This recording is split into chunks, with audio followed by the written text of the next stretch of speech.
2 weeks after my father's funeral, my ex-husband's new wife slammed forged documents on the table and demanded half my inheritance. Her smirk vanished when my father's secret lawyer stepped forward in court, revealing the hidden clauses in his will that not only protected my estate, but exposed their elaborate fraud scheme. The judge's gavel echoed through the courtroom as she was led away in handcuffs, my ex-husband's pleas for mercy falling on deaf ears. Before we jump back in, tell us where you're tuning in from, and if this story touches you, make sure you're subscribed. Because tomorrow, I've saved something extra special for you. The rain poured relentlessly. Outside the massive bay windows of my father's estate, the droplets racing down the glass like tears. The reading of the will had concluded just moments ago, and I sat alone in my father's study, surrounded by the dark mahogany shelves that had witnessed decades of his brilliant legal strategies. My fingers traced the edge of his desk, polished, oak that still held the faint impression of his fountain pen, as if he might return any moment to finish one last contract. The knocker on the front door echoed through the empty halls, 3 sharp raps that startled me from my grief. Who would come calling during a storm like this, merely hours after we'd laid my father to rest? I didn't move to answer it. Corinne, our housekeeper for the past 20 years, would see to whoever had the audacity to disturb this day of mourning. A minute passed, then footsteps. Not Corinne's familiar soft tread, but the sharp click of heels against marble, growing louder, more insistent. "Madam, I'm sorry." Corinne appeared at the study door, her normally composed face lined with worry. "I told them it wasn't appropriate today, but they insisted." Before she could finish, 2 figures pushed past her into the room. My breath caught in my throat as recognition dawned. The first was Ethan, my ex-husband of 3 years, his handsome face a careful mask of practiced sympathy. Behind him was Vanessa, his new wife, younger, sleeker, draped in designer clothes that somehow seemed vulgar in the understated elegance of my father's study. Rebecca. Ethan's voice was soft, the same tone he had used when he wanted something during our marriage. "We came as soon as we heard about Judge Hartford's passing. My condolences." I didn't stand, didn't offer them seats. "Thank you for your concern. As you can see, this isn't a good time." Vanessa stepped forward, her red bottom heels clicking against the hardwood floor. She wore a smile that didn't reach her eyes. "We understand this is difficult, Rebecca. That's why we're here, to help you through these complicated matters." "There's nothing complicated about my father's death," I said, my voice steadier. Then I felt, "and nothing that would concern either of you."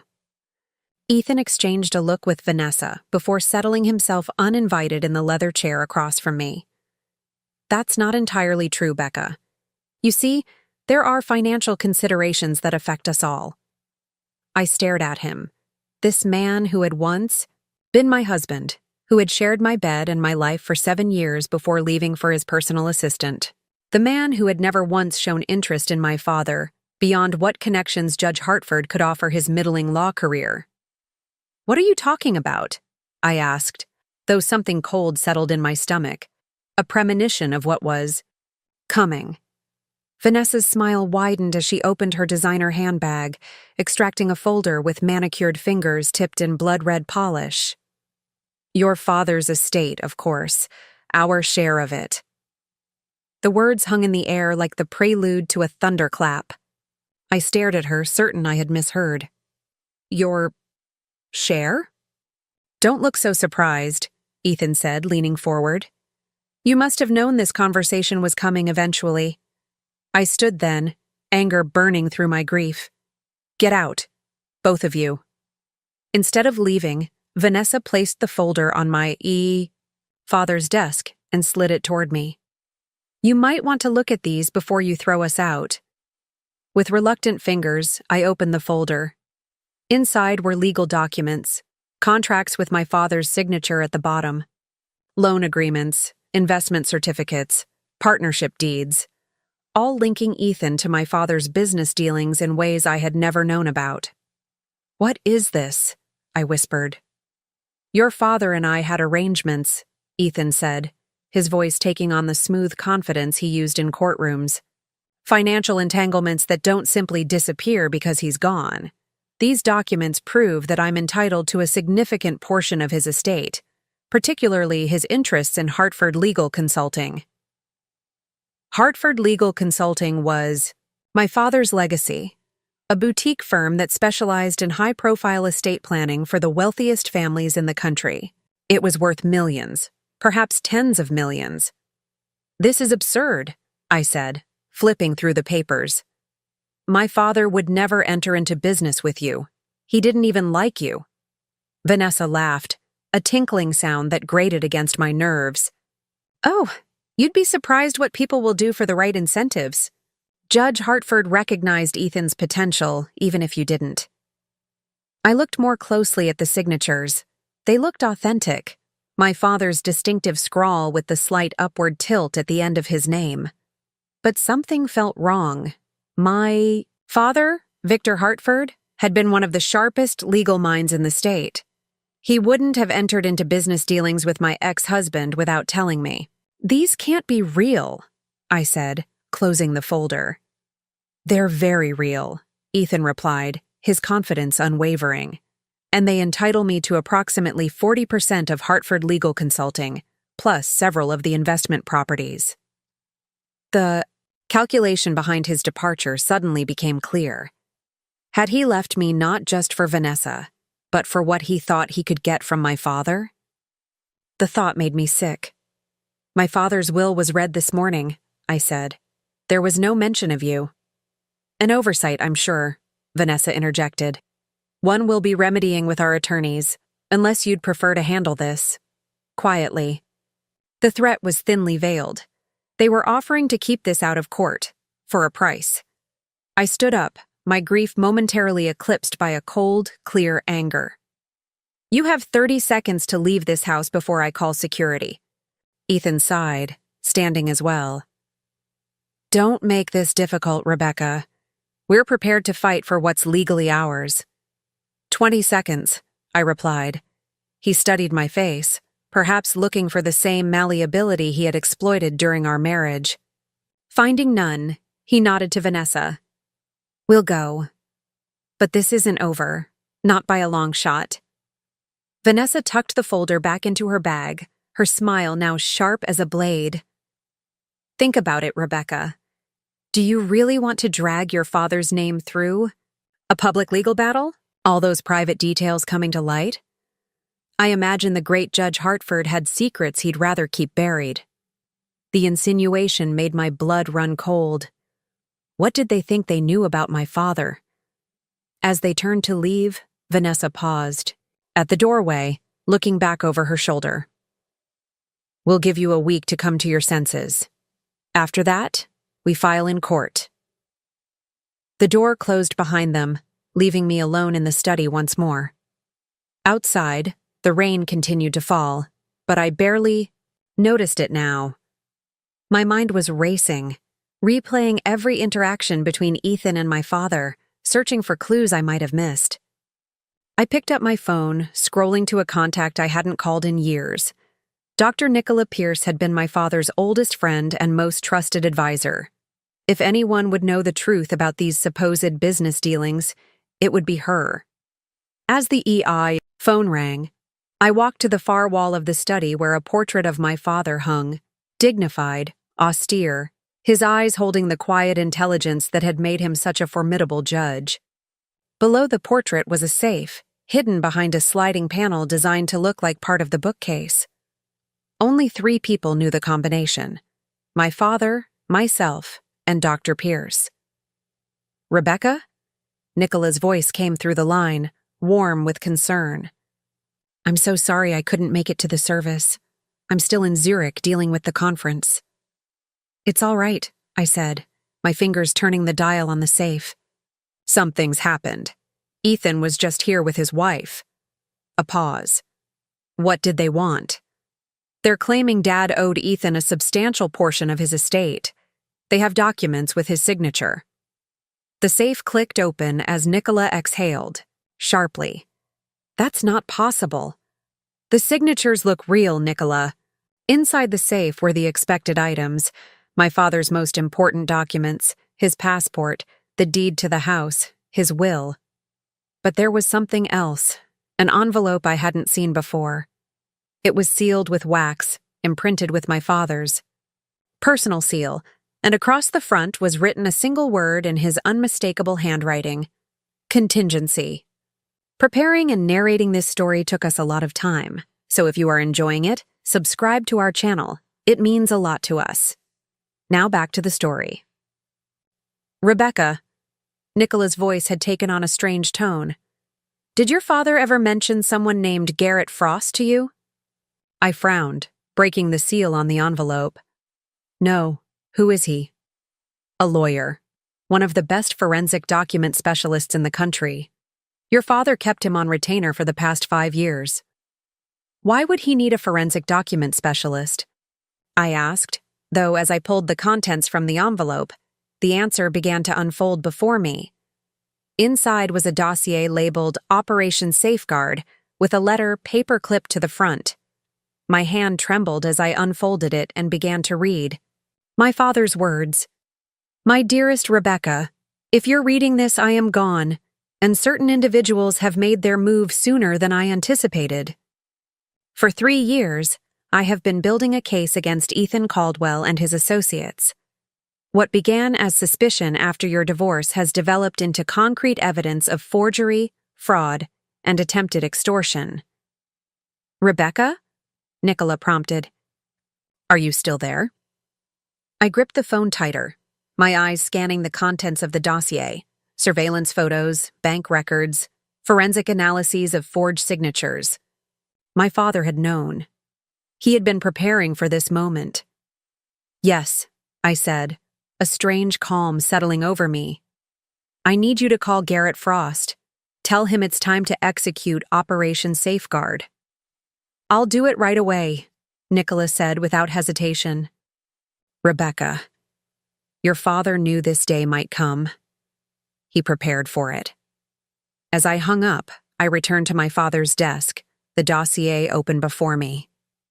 The final page contained a single handwritten note. Rebecca, they will come for what isn't theirs. When they do, remember what I taught you. In chess, the queen is most powerful when the opponent believes she is vulnerable. I've given you everything you need. The rest is up to you. Dad. I closed the folder, a plan already forming in my mind. Let Ethan and Vanessa think they had the upper hand. Let them believe I was overwhelmed by grief and easy to manipulate. They had no idea what was coming for them. Outside, the rain finally stopped, and a shaft of sunlight broke through the clouds, illuminating the chess set in the corner of the study, my father's prized possession. I walked over and picked up the black queen, rolling it between my fingers. Ethan had always underestimated me during our marriage. It had been his greatest mistake then. It would be his downfall now. The morning after Ethan and Vanessa's unwelcome visit, I woke before dawn.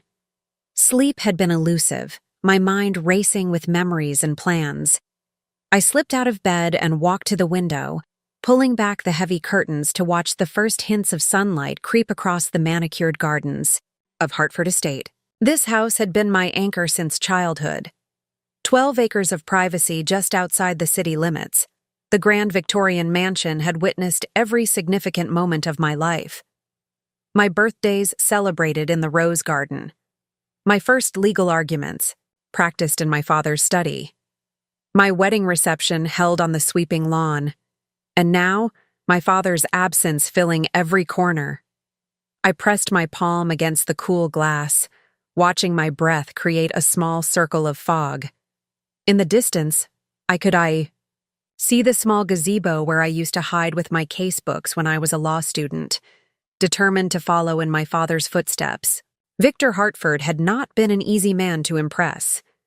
The youngest judge ever appointed to the federal bench in our state, he had built his reputation on an uncanny ability to see through deception. The truth leaves traces, he would tell me. You just need to know where to look. After retiring from the bench 15 years ago, he had founded Hartford Legal Consulting, turning his judicial experience into a thriving practice that specialized in complex estate planning and fraud prevention. His client list included some of the wealthiest families in the country, people who trusted him implicitly to protect their legacies. My father's own legacy, however, had always been more complicated. I turned from the window and walked to my closet, selecting a simple black dress. As I dressed, I caught sight of my reflection in the mirror, my father's eyes staring back at me, deep brown with flecks of amber.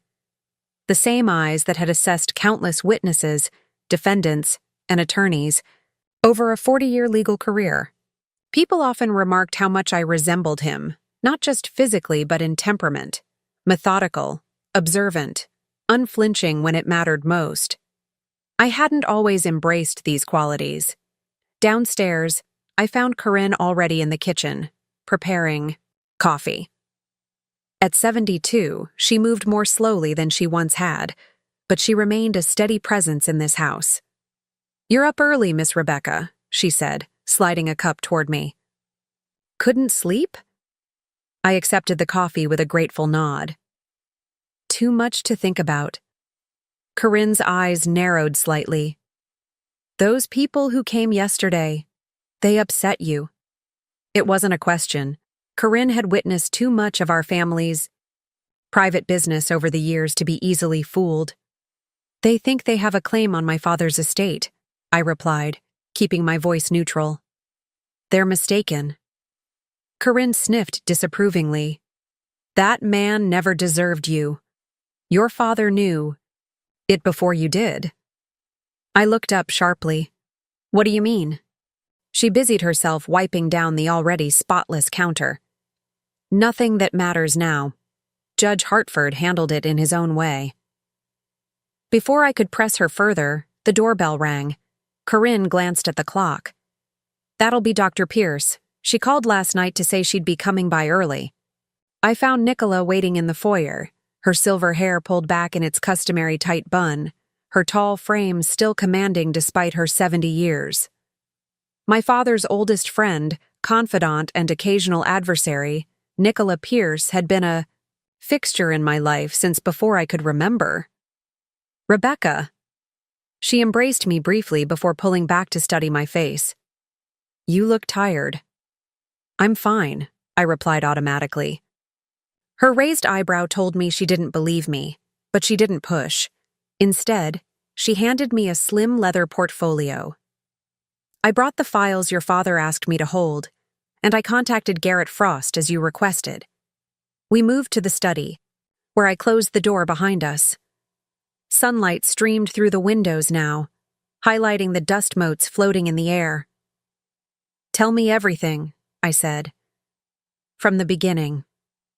Nicola settled into one of the leather chairs, crossing her long legs. "Your father first suspected something was wrong about 4 years ago, not long after your divorce proceedings began." 4 years ago?" I repeated, surprised. "But he never said anything." She nodded. "Victor was cautious. He didn't want to worry you while you were dealing with the divorce, but he noticed discrepancies in some of his accounts, small amounts, at first easily dismissed as accounting errors." "Ethan was stealing from my father?" "Not directly," Nicola replied. "It was more sophisticated than that. Your father discovered that someone had been accessing confidential client information, trust structures, investment portfolios, vulnerability assessments." I frowned. "How would Ethan have access to that?" "He wouldn't," Nicola said. "Not unless someone inside Hartford Legal was helping him."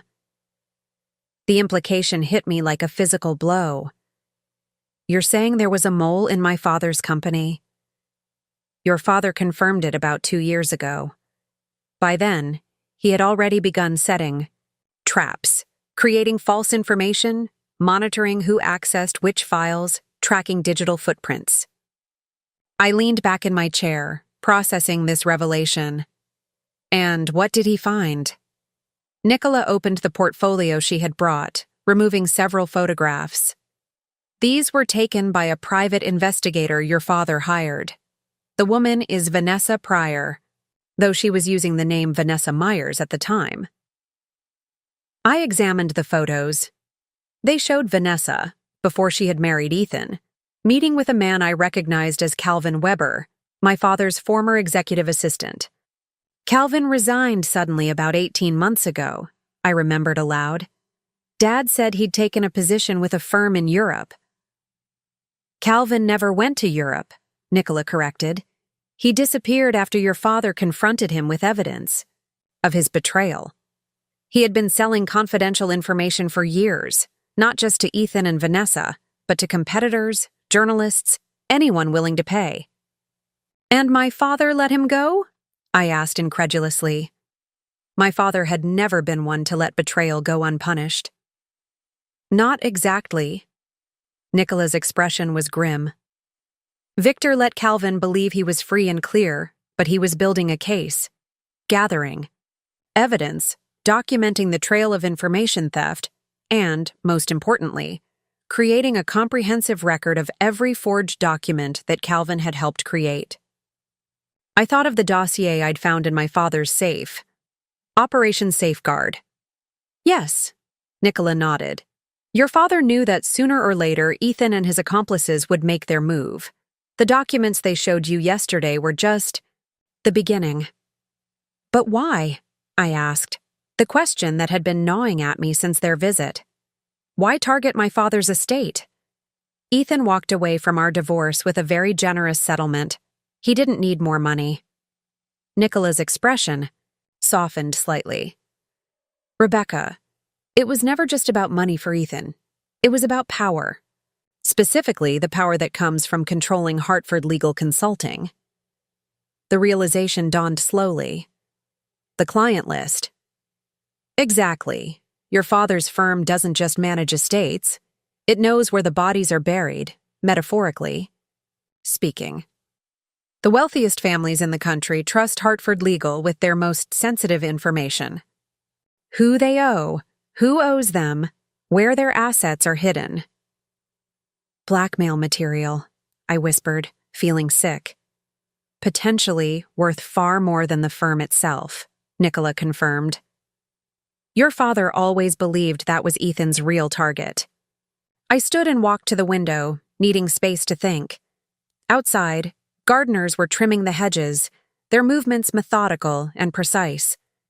Normal life continuing while mine seemed to fracture around me. You said my father was building a case, I said finally. Against whom exactly? Not just Calvin Weber or even Ethan, Nicola replied. Your father discovered something bigger, a systematic attempt to infiltrate elite estate planning firms across the country. Hartford Legal wasn't the only target, just the most valuable one. I turned back to face her. A conspiracy? For lack of a better word, yes. Nicola handed me another document from her portfolio. This is a list of known associates. Ethan and Vanessa are merely lieutenants in a much larger organization. The list contained dozens of names, most unfamiliar to me, but one near the by. Top made my blood run cold. Frank Donovan, my godfather and my father's oldest friend. Uncle Frank? I whispered. That can't be right. Nicola's expression remained impassive. Victor confirmed it personally. Frank has been the inside man for years, feeding information about which firms to target, which employees might be vulnerable to recruitment or blackmail. The betrayal was staggering. Frank Donovan had been present at every milestone in my life. He had stood beside my father at my mother's funeral. He had given a toast at my wedding. And all that time, he had been plotting against us. Why? I asked, the single word encompassing a universe of hurt and confusion. Gambling debts, initially, Nicola answered. Then deeper involvement as he realized how profitable it could be. Your father confronted him 3 months ago. I remembered that Frank had abruptly canceled our monthly dinner around that time, claiming health issues. I hadn't seen him since. And then what happened?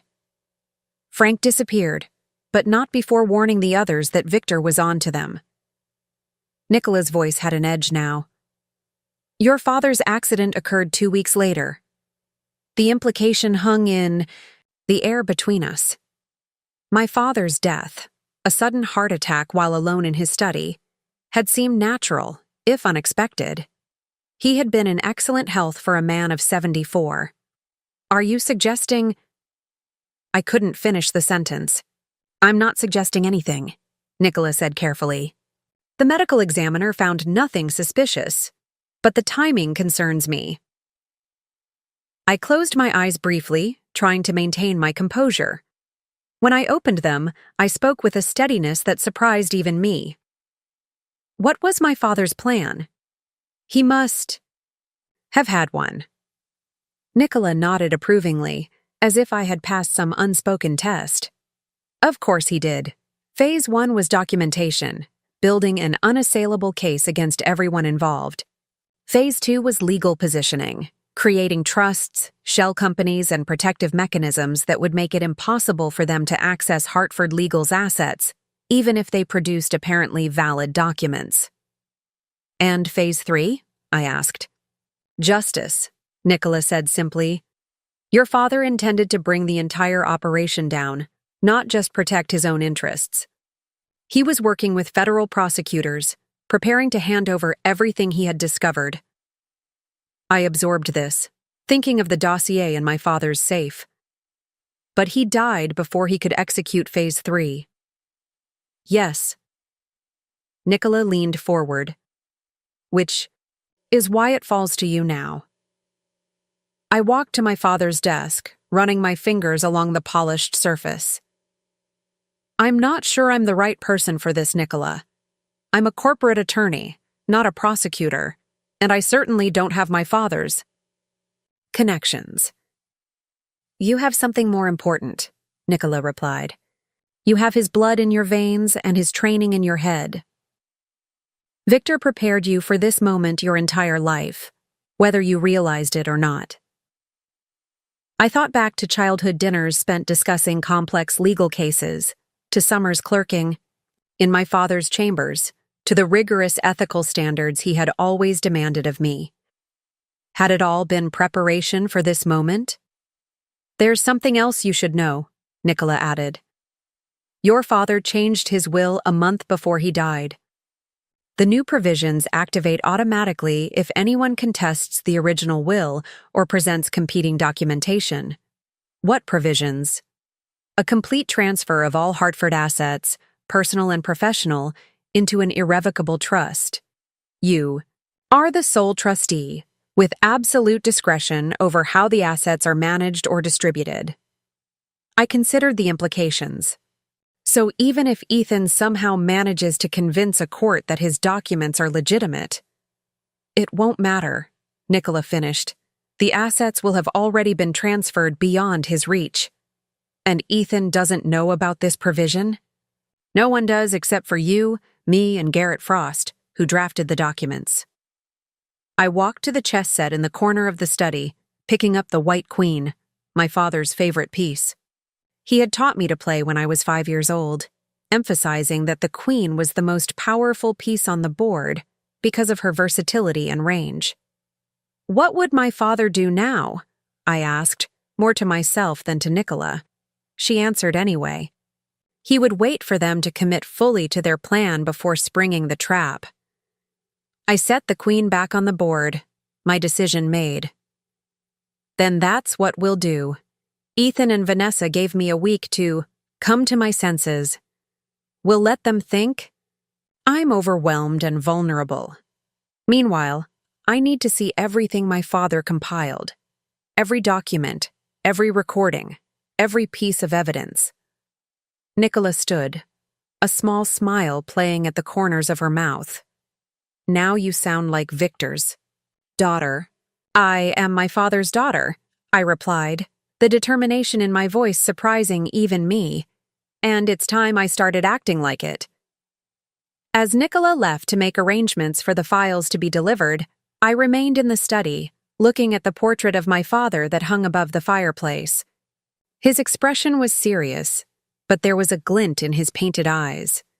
The look he got when he was about to reveal a particularly clever legal strategy. I hadn't understood until this moment just how thoroughly my father had prepared me for this battle. The childhood chess lessons teaching me to think several moves ahead. The case studies training me to spot patterns and inconsistencies. The ethical dilemmas forcing me to consider the broader implications of every action. My father had known this day might come. He had equipped me with every tool I would need. Now it was up to me to use them. 6 days after Ethan and Vanessa's initial visit, the preliminary hearing for my father's estate was scheduled at the county courthouse. Despite Nicola's advice to wait and let them make the first move, I had decided to file for an expedited probate process. If they wanted a fight, I would choose the battlefield. I arrived early, parking my father's understated gray sedan in the judicial lot, where his reserved space still bore his name. Judge Hartford's daughter still commanded certain privileges in this building where he had presided for decades. The familiar weight of my leather briefcase felt reassuring in my hand as I climbed the stone steps, nodding to the security guards who recognized me with solemn nods.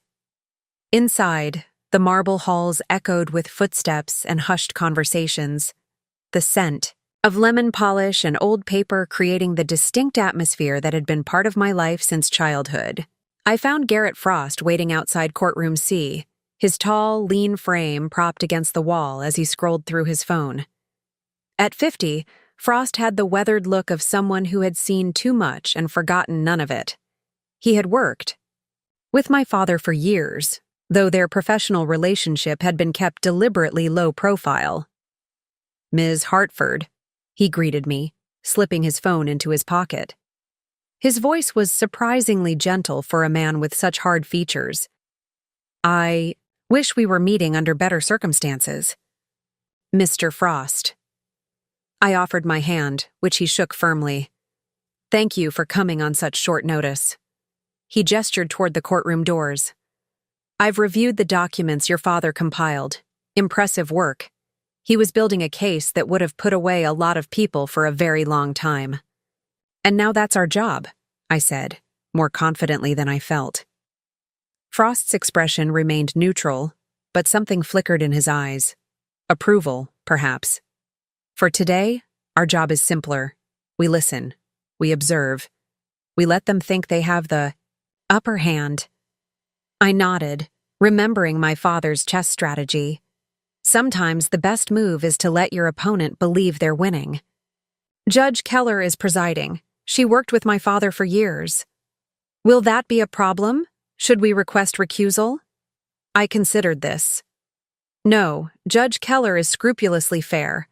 If anything, she might be harder on me to avoid any appearance of favoritism." Frost nodded, seemingly satisfied with my assessment. We entered the courtroom together, taking our places at the plaintiff's table. The room was mostly empty, apart from court staff and a few curious attorneys who probably recognized my name on the docket. At precisely 9:30, the side doors opened, and Ethan walked in, flanked by Vanessa and a man I recognized as Patrick Dyer, a flamboyant attorney known for representing wealthy clients in messy divorces. Ethan had dressed for the occasion in a conservative navy suit, his normally casual demeanor replaced by a somber expression that might have seemed genuine to anyone who hadn't lived with him for 7 years. Vanessa, by contrast, had chosen to make a statement. Her crimson dress was expertly tailored but inappropriate for probate court, the designer heels clicking loudly on the hardwood floor as they approached. She caught my eye and smiled, the kind of smile that conveyed nothing but contempt.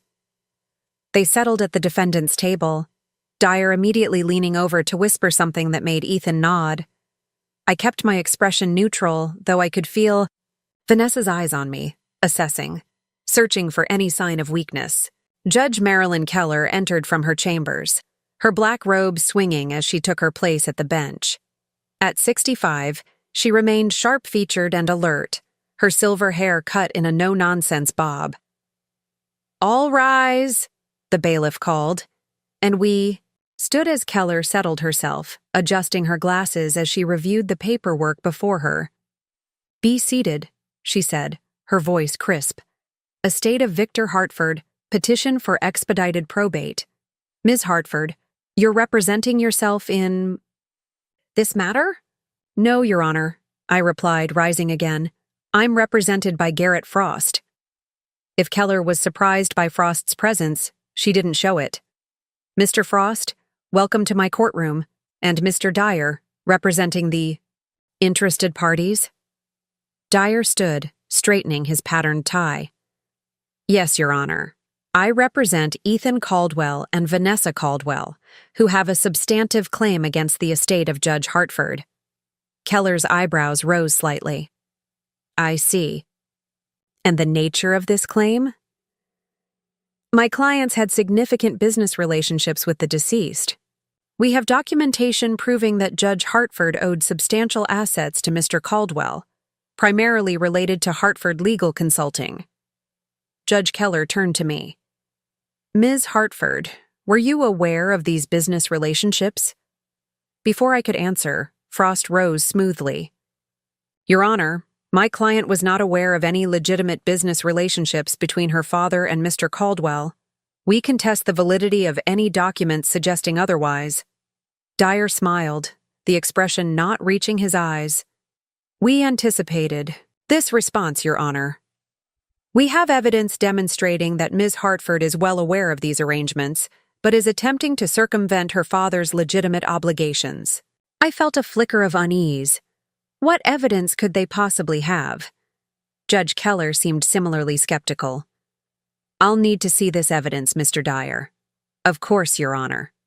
Dyer signaled to an assistant who had been sitting quietly in the back row.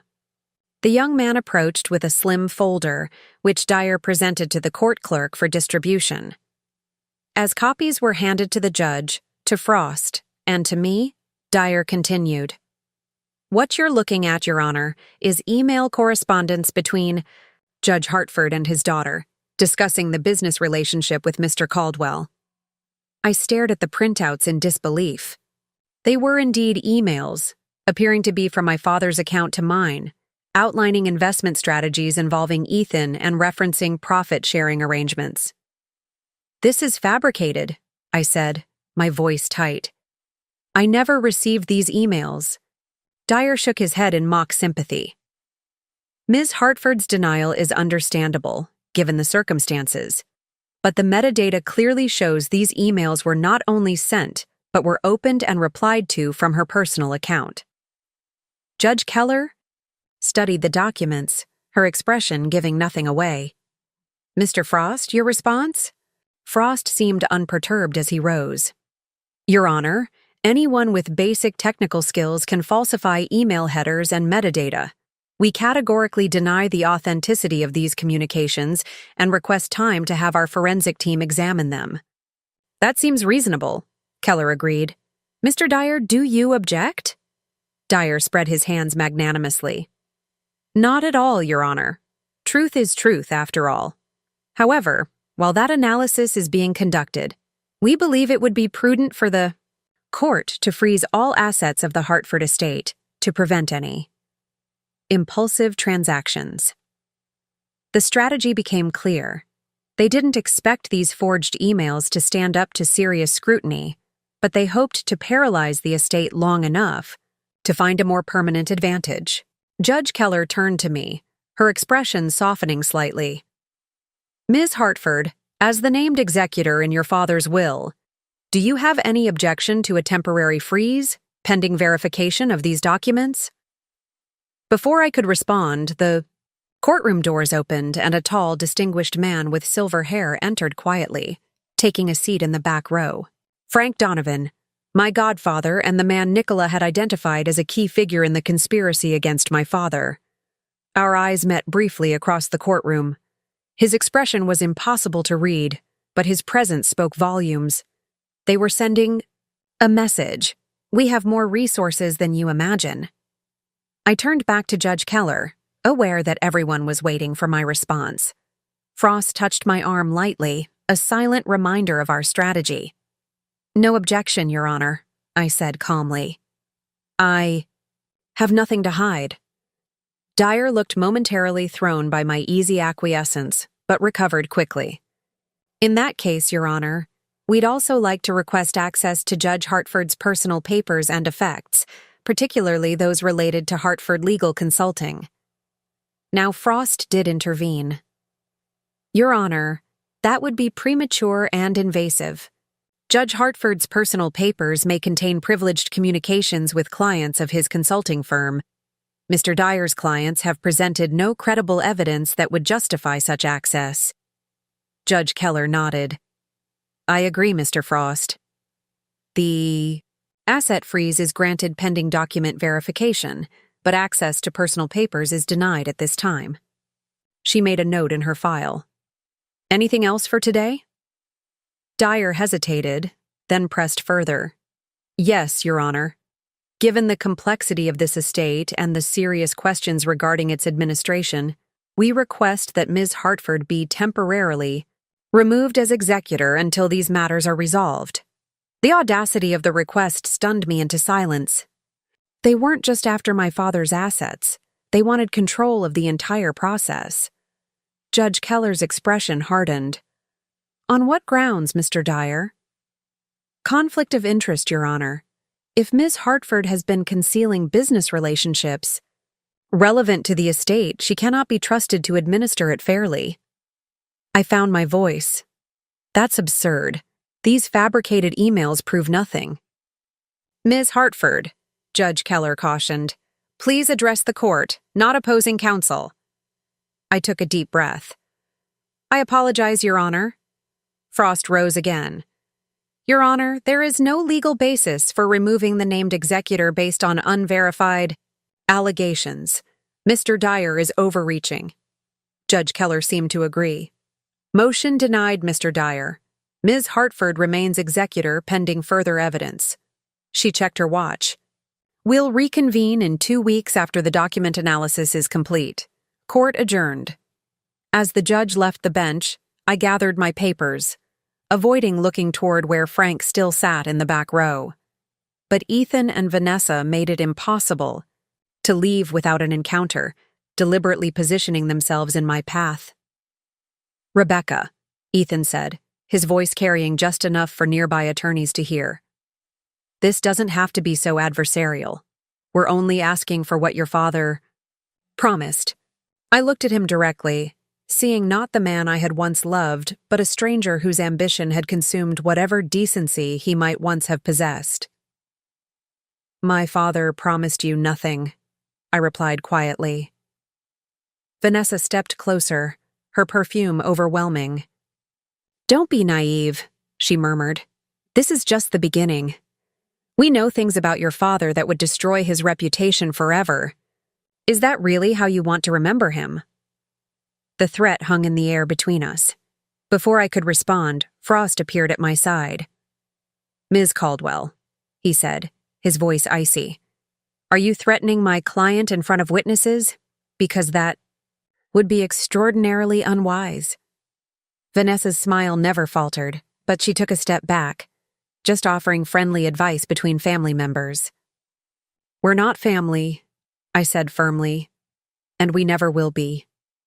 As we turned to leave, I felt a hand on my arm.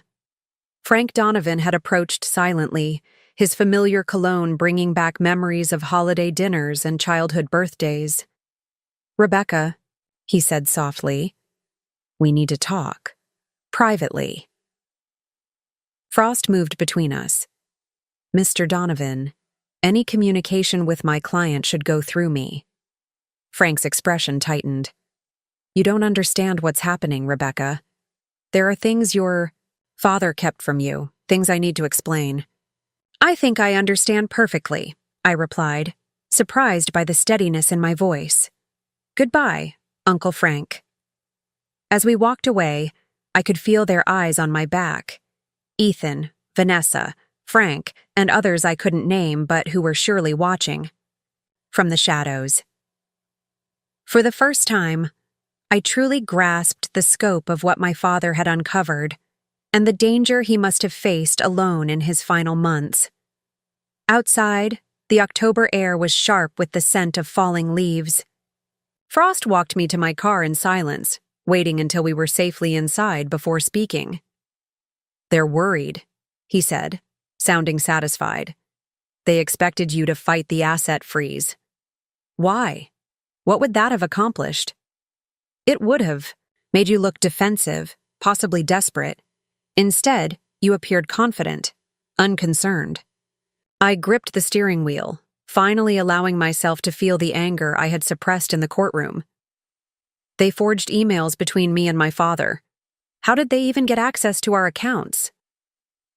"They didn't need access," Frost explained. "Modern forgery is about creating plausible digital artifacts.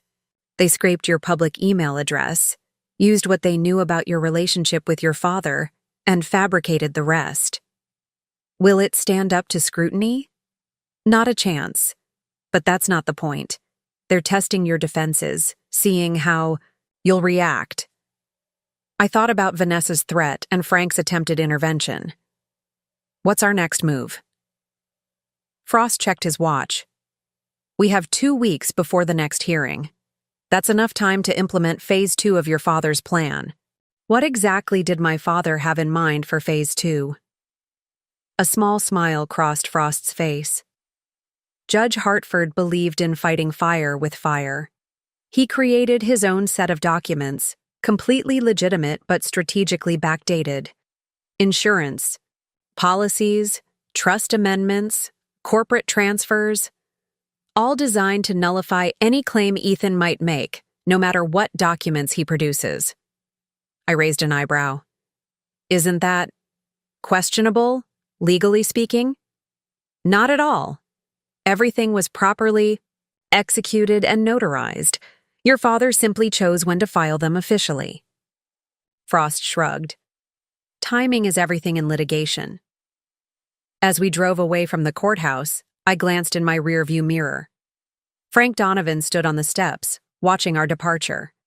For a moment, I saw not the traitor Nicola had described, but the man who had taught me to ride a bike, who had brought me ice cream after my mother's funeral. How had it come to this?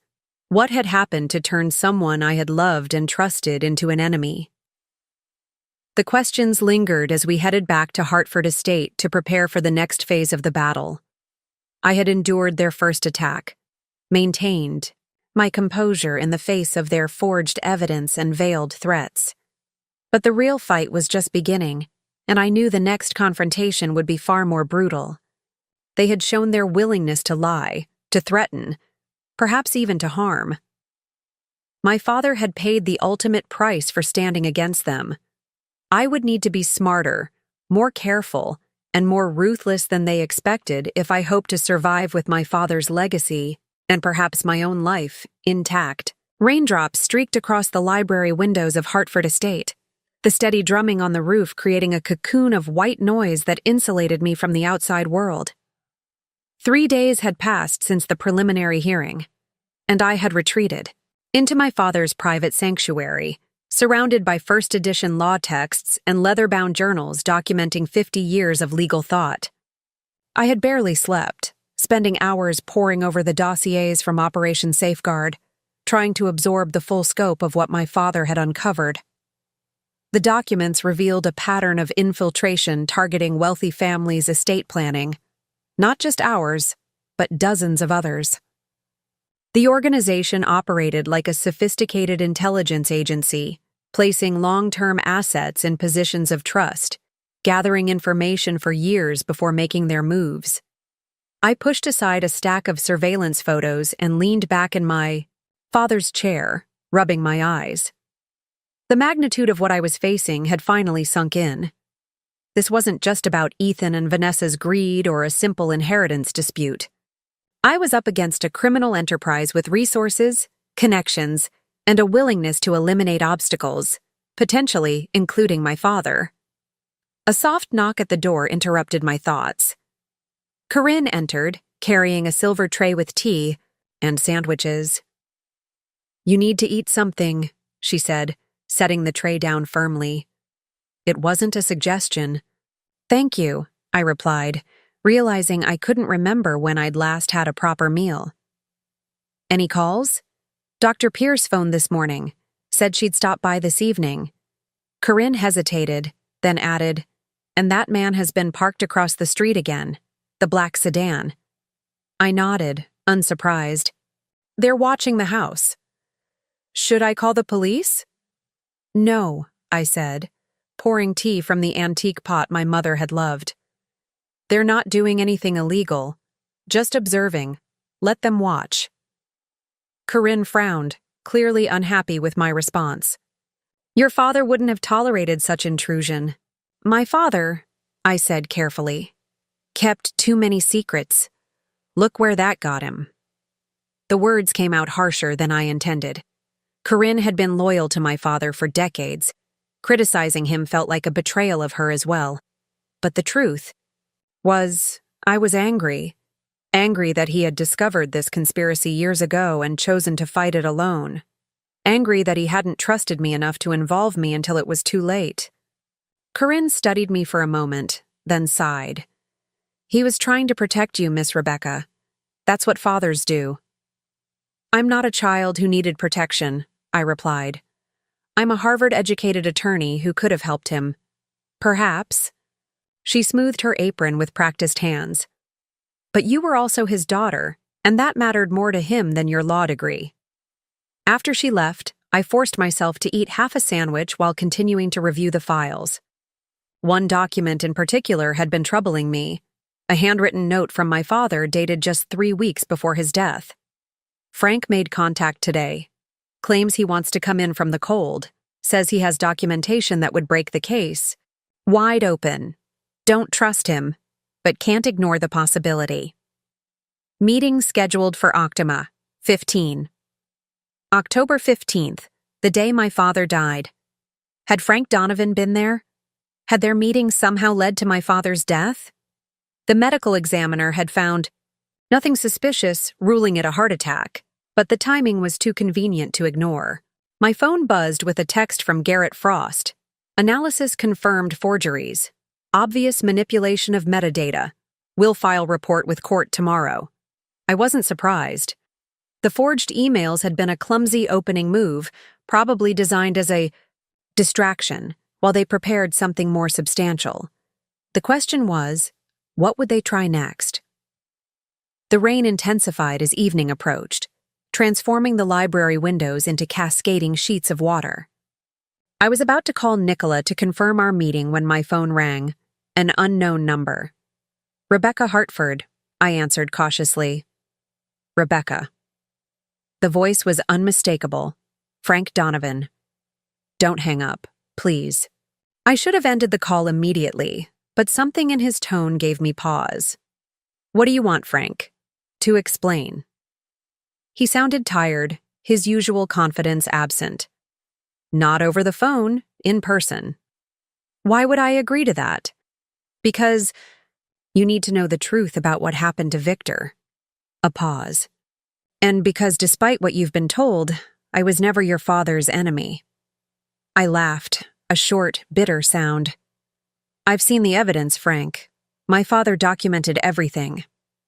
What you've seen is incomplete. His voice grew urgent. Victor and I were working together at the end.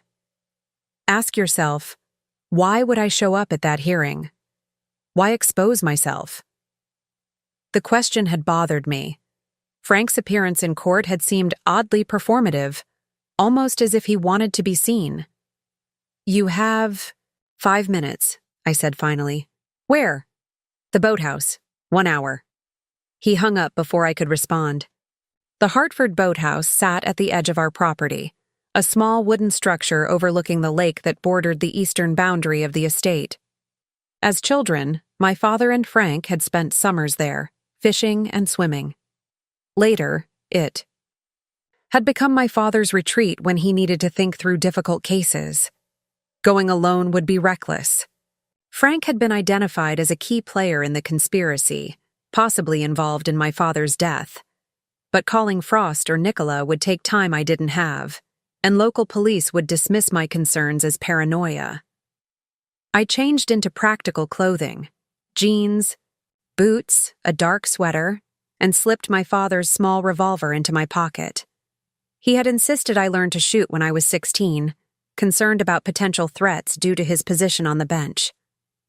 I had never needed to use the gun, had never even fired it outside of practice at his private range, but its weight was reassuring now. The rain had slowed to a drizzle as I took the path through the woods to the boathouse. Motion-activated security, lights illuminated my way at intervals, though the dense trees created pools of shadow between them. In daylight, this walk was peaceful. Tonight, every rustling leaf seemed menacing.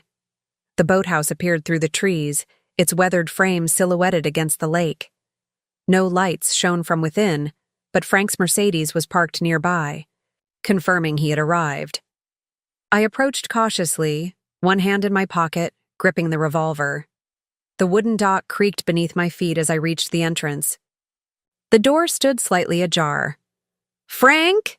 I called, pushing it open wider. The interior was dark and smelled of damp wood and algae. My father's old rowboat rested on its rack, fishing equipment hanging neatly on the walls. No sign of Frank. I was about to step back outside when a voice came from the shadows at the far end. "Lock the door behind you." Instinctively, I drew the revolver, pointing it toward the voice. "Show yourself first." Frank emerged slowly from the darkness, hands raised slightly. "I'm alone, Rebecca. Please secure the door. We can't risk being overheard." Despite my misgivings, I pushed the door closed and turned the old iron lock. "You have 5 minutes," I reminded him, keeping the gun steady. "You won't need that." He gestured to the revolver. "If I wanted to harm you, I wouldn't have chosen a meeting place your security system monitors." He was right. My father had installed cameras covering every approach to the boathouse years ago. I lowered the gun slightly, but didn't put it away. Frank looked older than he had in court, the lines in his face deeper, his shoulders slightly stooped. He wore no coat despite the chill, his shirt wrinkled as if he'd been wearing it for days. "Your father wasn't murdered," he said abruptly. But his death wasn't entirely natural either. I tightened my grip on the gun. "Explain." "Victor had a heart condition. Did you know that?" I shook my head. My father had always been healthy, vigorous even in his 70s. He was diagnosed 3 years ago, kept it private. Only his doctor, his lawyer, and I knew. Frank moved to sit on an old wooden bench, his movements stiff. He was taking medication, but the stress of the investigation was taking its toll. "Why are you telling me this?" "Because you need to understand. Victor knew the risks. He chose to continue despite them." "Continue what exactly?" I demanded. "Nicholas showed me evidence that you were working against my father, feeding information to his enemies." Frank closed his eyes briefly. "I was, at first." The admission struck me like a physical blow. "Why?" "He trusted you. We both did." "I made mistakes," he said simply. "Bad investments, gambling debts. They approached me at my most vulnerable, offering a way out. All I had to do was share information about Victor's clients, their estate structures, vulnerabilities. And you agreed." My voice was flat with disgust. "Yes." No excuses, no justification, just the bare acknowledgement of his betrayal. For almost 2 years, I was their inside source, but then I discovered what they really wanted. Access to Hartford. "Legal's client information?" I supplied. He looked surprised. "You know about that?" My father's files were very thorough." Frank nodded slowly. "What you may not know is that they weren't just after blackmail material. They were systematically destroying estate plans, creating legal chaos that would force assets into the open where they could be seized through litigation." "Financial terrorism," I murmured, remembering a term my father had coined during a case involving market manipulation. "Exactly. When I realized the scale of their operation, I went to Victor, confessed everything." He ran a hand over his face. I expected him to turn me in immediately. Instead, he offered me a deal. What kind of deal? Immunity in exchange for helping him bring down the entire network. I would continue as their asset, but feeding them information Victor wanted them to have. Altered documents, misleading assessments, strategic misinformation. The pieces began to align with what I had found in my father's notes. You became a double agent. For the last year of his life, yes. It was Victor's idea to use me to plant evidence that would lead to their eventual prosecution. Frank leaned forward, his expression earnest. That's why I can't let you proceed with what you think is his plan. You're working from incomplete information. I studied him, trying to determine if he was telling the truth. If you were working with my father, why appear in court with Ethan and Vanessa? Because that was always the contingency plan. If anything happened to Victor, I was to maintain my cover until we could be certain his evidence was secure. Frank stood, wincing slightly. The people behind this? They're powerful, Rebecca. Not just wealthy, but connected at the highest levels of government and finance. Do they have names? I asked. My father's files identified several key players, but never the leadership. Frank hesitated, then reached slowly into his pocket. I raised the gun again instinctively. Easy, he murmured, withdrawing a small USB drive. This contains everything: names, accounts, communication records. Victor asked me to keep it separate from his other evidence. Insurance in case they ever breached his security. He held it out to me. I stared at it, uncertain. This could be a trap, I said. The drive could contain malware designed to infiltrate my father's systems. It could, Frank agreed. But it doesn't. Victor encoded it himself. You'll need his personal passphrase to access it. That gave me pause. My father's encryption protocols were legendarily complex. If this drive was authentic, it would require a passphrase only I would know. Why give this to me now? I asked, still suspicious. Why not at the courthouse? Because they're making their move. The hearing was just a feint. They're planning something bigger. His expression darkened. Ethan was instructed to file those forged emails knowing they wouldn't stand up to scrutiny. It was meant to distract you while they accessed the real target, which is the Hartford Legal Client Vault. Physical and digital records stored in your father's office building downtown. There's a vulnerability in the security system, a maintenance window scheduled for tonight between 2 and 4 a.m. I felt a chill that had nothing to do with the damp air. How do you know this? Because I helped identify the vulnerability, Frank admitted. It was part of my cover. What they don't know is that Victor installed a secondary system that will activate if the primary is breached, but only if someone with the master code authorizes it. Let me guess, I said, the pieces falling into place. I'm the only one who can activate it now. Frank nodded. You have until midnight to reach the building and enter the override sequence. I checked my watch. 9:17 p.m. Less than 3 hours. Why should I believe any of this? Frank stood, his expression somber. Because despite everything, I loved your father like a brother, and because I owe him this, to fulfill my part of our last plan together. He gestured to the USB drive. Take it or don't. Go to the office tonight or don't. But know this. If they access those records, dozens of families will have their legacies destroyed, and Hartford Legal will be implicated in the largest estate fraud in history. I had spent days immersed in my father's investigation, enough to know that Frank's warning aligned with the patterns my father had documented.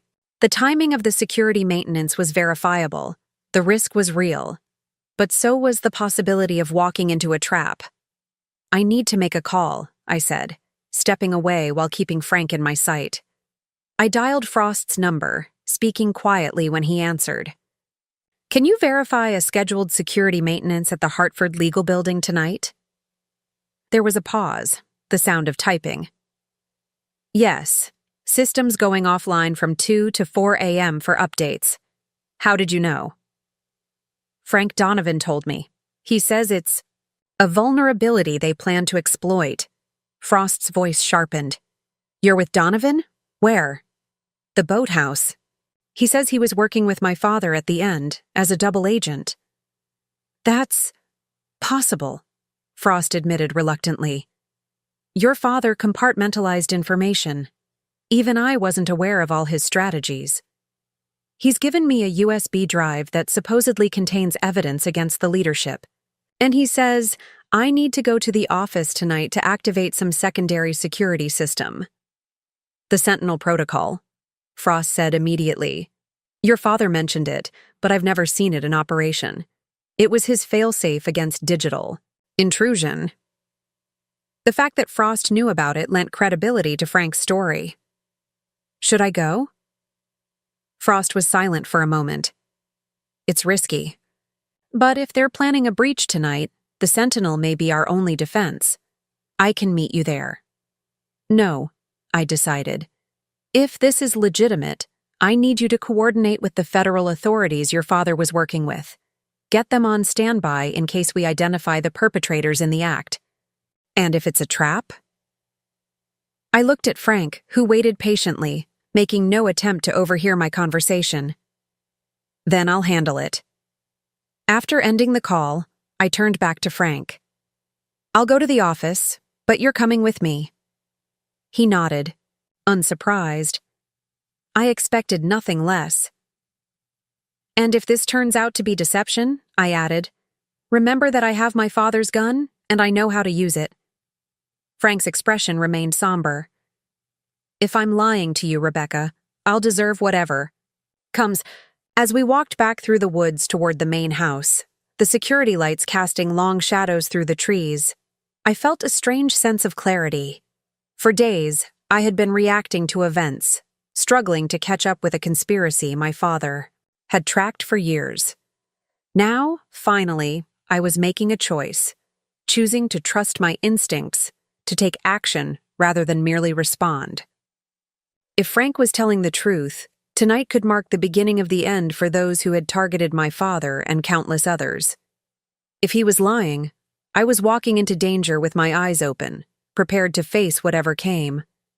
Either way, I was no longer simply Victor Hartford's daughter, inheriting a battle not of my making.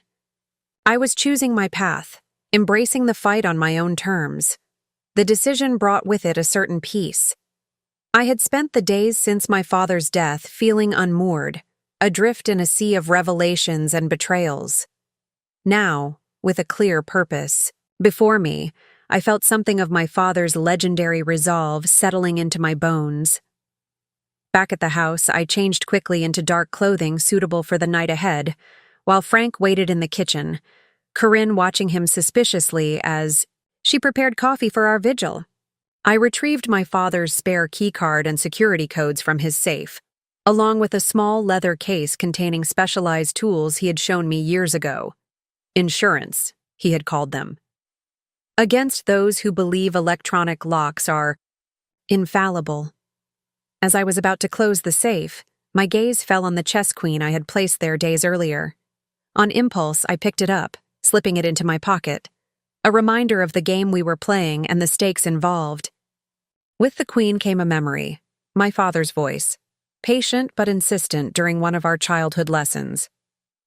The queen's power lies not just in her mobility, but in her restraint. Know when to attack, when to defend, and when to sacrifice. That's the art of the game. Tonight would test all three aspects of that strategy. I would need to be ready to attack if the opportunity presented itself, to defend against whatever traps might be laid, and to sacrifice my safety if it meant protecting my father's legacy and the clients who had trusted him. As I descended the stairs to where Frank waited, the weight of the revolver in one pocket and the chess queen in the other, I knew there would be no turning back from the path I had chosen. Whatever happened at Hartford Legal tonight would determine the course of this battle and, perhaps, the rest of my life. I was making my move, and like the queen on my father's chessboard, I intended to be the most formidable piece in play. The Hartford Legal Consulting Building stood 12 stories tall in the financial district, its glass facade reflecting the city lights like a dark mirror. At 11:30 p.m., the surrounding streets were nearly deserted, most of the neighboring offices having gone dark hours earlier. Frank parked his Mercedes in the underground garage, using a pass card that surprised me with its continued validity.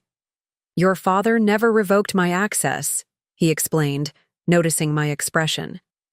Another sign that we were working together at the end. I remained silent, still not fully trusting his story despite its internal consistency. We took the service elevator to the 10th floor where Hartford Legal occupied the entire space. The reception area was dark, illuminated only by the glow of emergency exit signs and the distant lights of the city filtering through the floor-to-ceiling windows. I swiped my father's key card at the security panel, keying in the 6-digit code that granted after-hours access. The light blinked green, and the glass doors slid open with a soft hiss. "The main system control room is through your father's office," Frank said, his voice low despite the emptiness of the building. I nodded, leading the way down the carpeted hallway.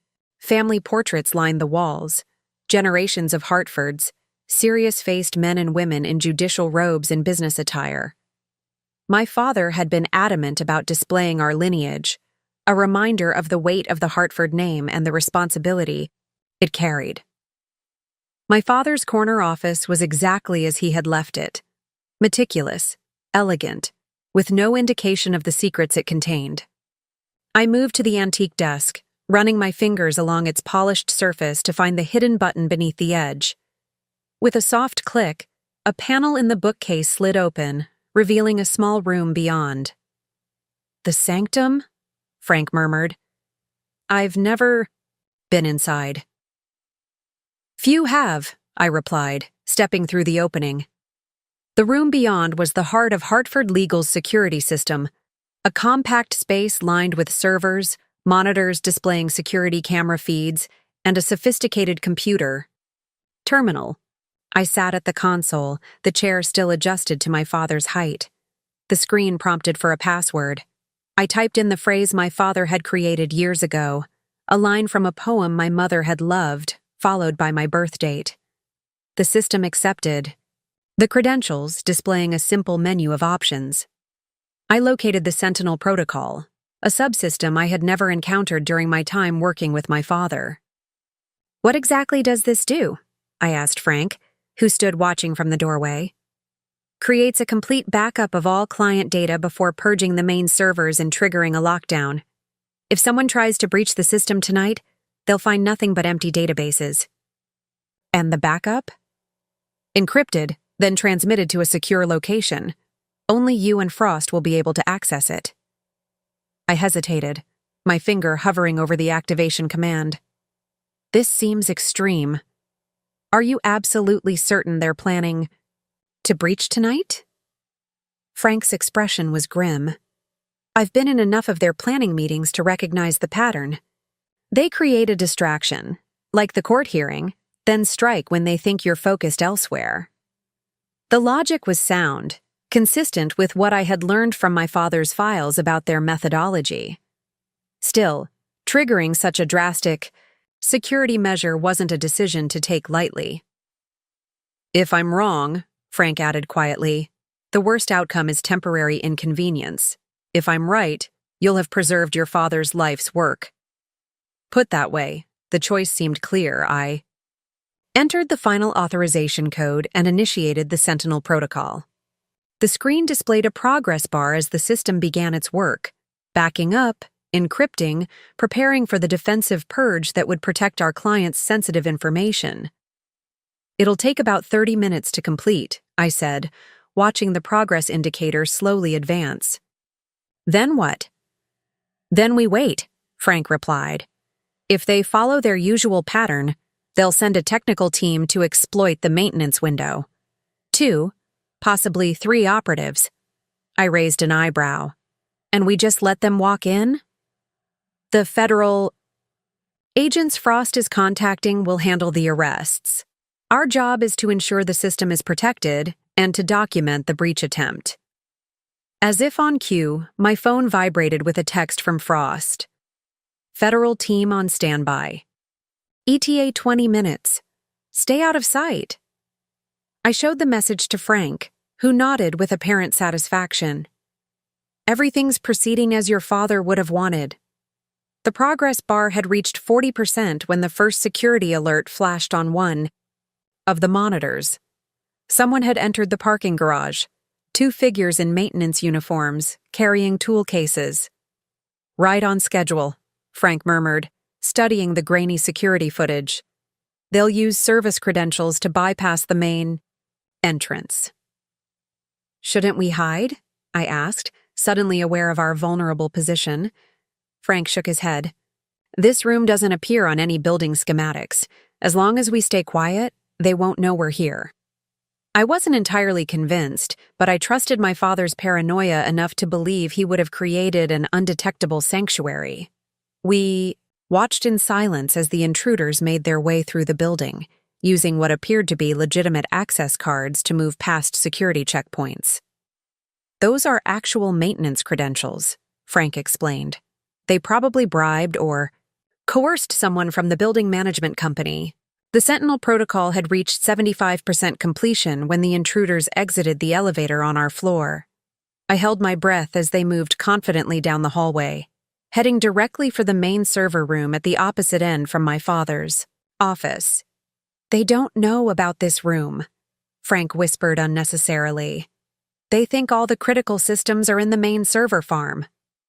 We watched as they entered the server room, setting up equipment with practiced efficiency. One began connecting a laptop to the main terminal while the other installed what looked like a small device on several server racks. Hardware bypass, Frank identified.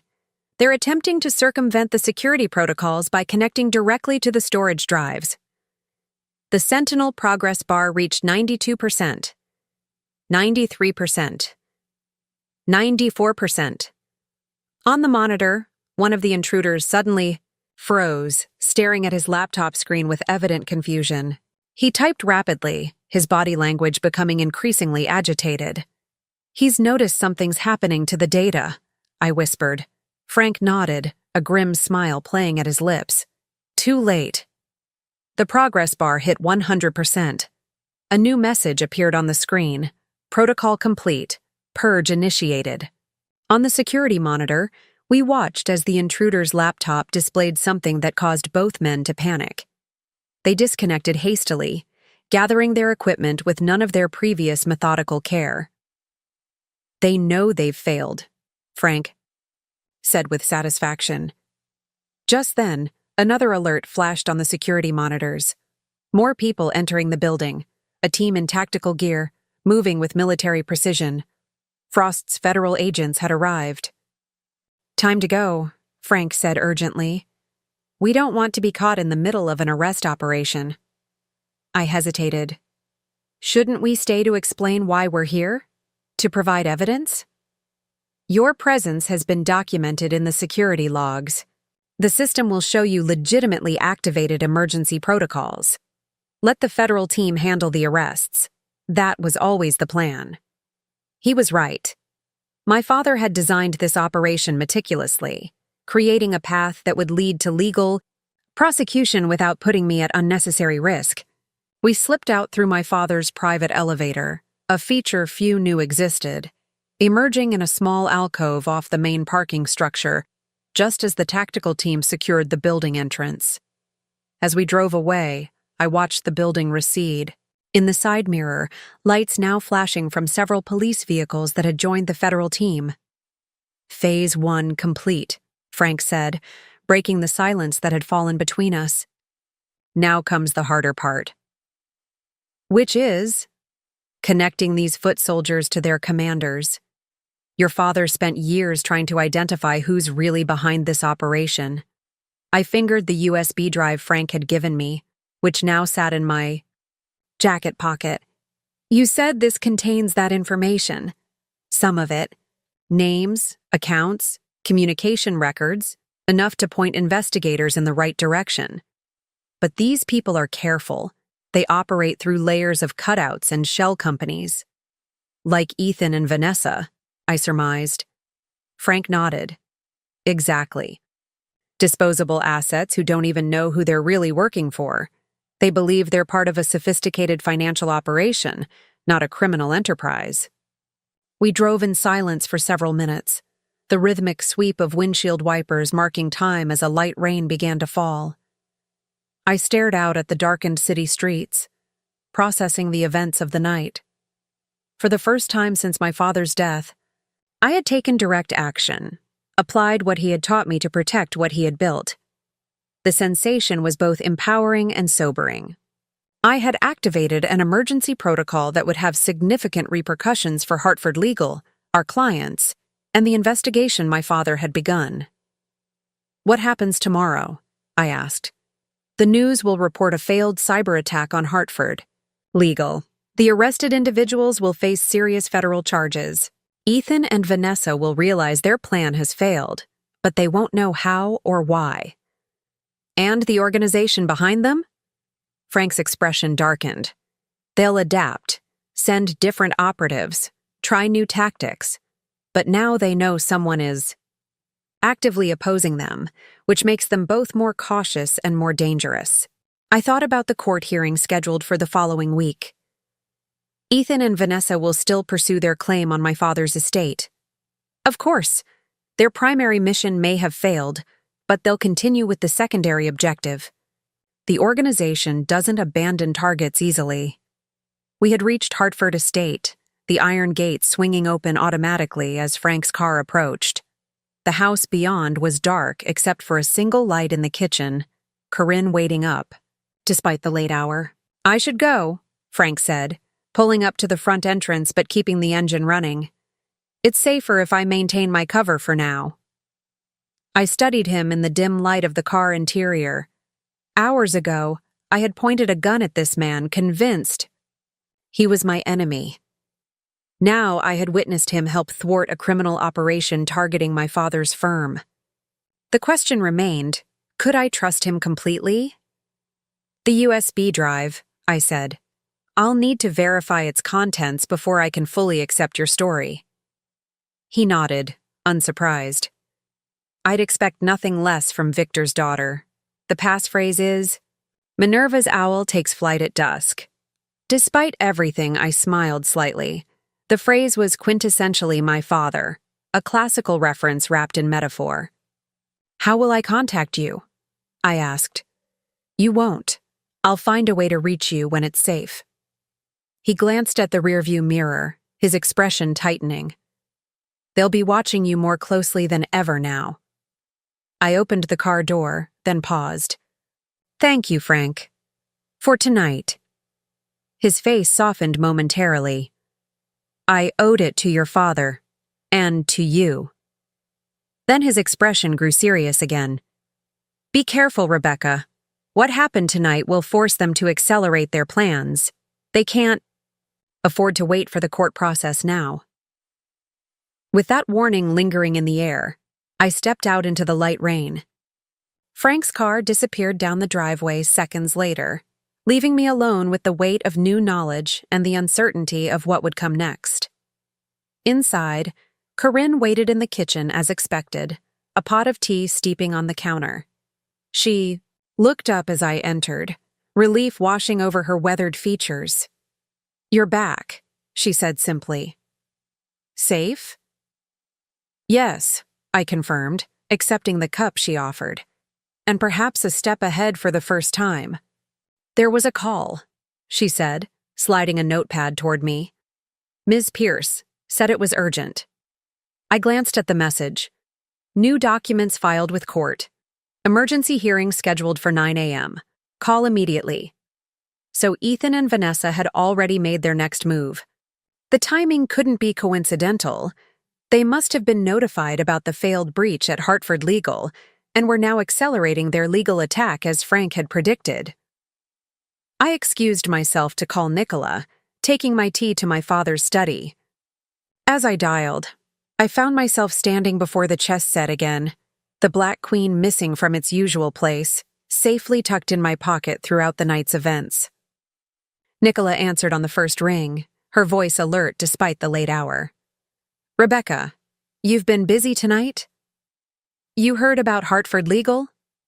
Frost kept me informed. A successful operation by all accounts. What's this about new court? Filings? I asked, getting to the point. Ethan's attorney filed an emergency petition alleging you've violated the asset freeze by purging company data. They're claiming it constitutes destruction of estate assets. I couldn't help but laugh at the audacity. They're the ones who tried to steal the data. We know that, but proving it in court is different. The two men arrested haven't been linked to Ethan yet. What does Frost recommend? Complete transparency about the security protocol. Your father documented everything meticulously. We can prove it was a legitimate defensive measure against an identified threat. I rolled the chess queen between my fingers, thinking, they're getting desperate. First the forged emails, now this rushed petition. Desperation makes them dangerous, Nicola cautioned. Be prepared for more aggressive tactics. After ending the call, I moved to my father's desk, inserting Frank's USB drive into my laptop. The drive prompted for the passphrase, which I entered carefully. Minerva's owl takes flight at dusk. The encryption unlocked, revealing dozens of folders meticulously organized and labeled. Financial records, surveillance photos, email transcripts, offshore account details. A comprehensive map of criminal activity spanning years. And at the center of it all, a name I recognized instantly. Senator William Hargrove, chairman of the Senate Banking Committee and one of the most powerful men in Washington. The revelation stole my breath. If this information was accurate, the Yachida conspiracy reached to the highest levels of government. No wonder my father had proceeded with such caution. No wonder Frank feared for my safety. I worked through the night, absorbing as much of the evidence as possible before the morning hearing. By dawn, I had compiled a concise summary and forwarded it to Frost with instructions to share it with his federal contacts. As I watched the sunrise paint the sky in shades of pink and gold, I felt a strange calm settle over me. I had spent years practicing corporate law, negotiating deals and reviewing contracts. Nothing in my professional experience had prepared me for criminal conspiracies, midnight operations, or life-and-death stakes. Yet somehow, I felt more centered, more focused than ever before. My father had trained me for this moment through countless chess games, ethical debates, and legal discussions. He had shaped me to carry on his legacy, not just as a lawyer, but as someone who could stand against corruption and injustice. Today in court, Ethan and Vanessa would discover that I was not the grieving, vulnerable woman they had counted on manipulating. They would face an adversary they hadn't anticipated, one who had begun to master the skills needed to dismantle their plans piece by piece. The game was evolving, and so was I. The county courthouse hummed with unusual energy for such an early hour. News of the attempted breach at Hartford Legal had already made the morning headlines, with speculation running wild about potential motives and perpetrators. Reporters clustered near the entrance, hungry for details about the connection between the break-in and the emergency hearing scheduled for 9 a.m. I slipped in through a side entrance Frost had arranged, avoiding the press while gathering my thoughts for the confrontation ahead. In the small conference room where we met, Frost was already reviewing documents, his reading glasses perched low on his nose. You look remarkably composed for someone who spent the night thwarting corporate espionage, he observed, sliding a coffee cup toward me. Necessity, I replied, accepting the coffee gratefully. The caffeine wouldn't erase my exhaustion, but it might sharpen my focus for the next few critical hours. Have you reviewed the USB contents? Frost nodded, his expression grave. Explosive. Material. If authenticated, it implicates people who consider themselves untouchable. He lowered his voice despite the privacy of the room. Senator Hargrove has friends in every branch of government, including the judiciary. We'll need to proceed with extreme caution. Is Judge Keller compromised? Not to my knowledge. She's known for her independence, but even incorruptible judges can be influenced by political pressure. I sipped my coffee, contemplating our position. What's our strategy for today? Transparency about the security protocol, as Nicola suggested. We'll present it as a standard emergency measure triggered by legitimate security concerns. Frost shuffled through his papers. The purged data was fully backed up, so we can argue there was no destruction of assets, merely protection. And the timing? I asked. They'll claim it's suspiciously convenient. Which is why we've subpoenaed the building's security logs and maintenance records. They'll confirm the scheduled system update that created the vulnerability. I nodded, reassured by Frost's thoroughness. My father had chosen his allies well. At 8:55, we made our way to courtroom C. Ethan and Vanessa had already arrived, seated beside Patrick Dyer at the defendant's table.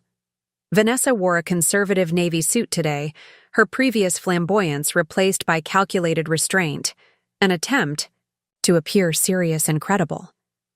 Ethan, however, couldn't conceal his agitation. He drummed his fingers on the table, repeatedly checking his phone until Dyer placed a hand on his arm to still him.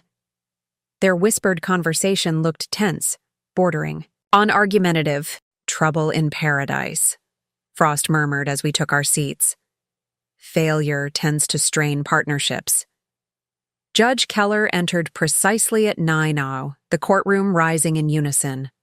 Her expression revealed nothing as she took her place at the bench, though her eyes lingered briefly on the unusual number of spectators filling the gallery.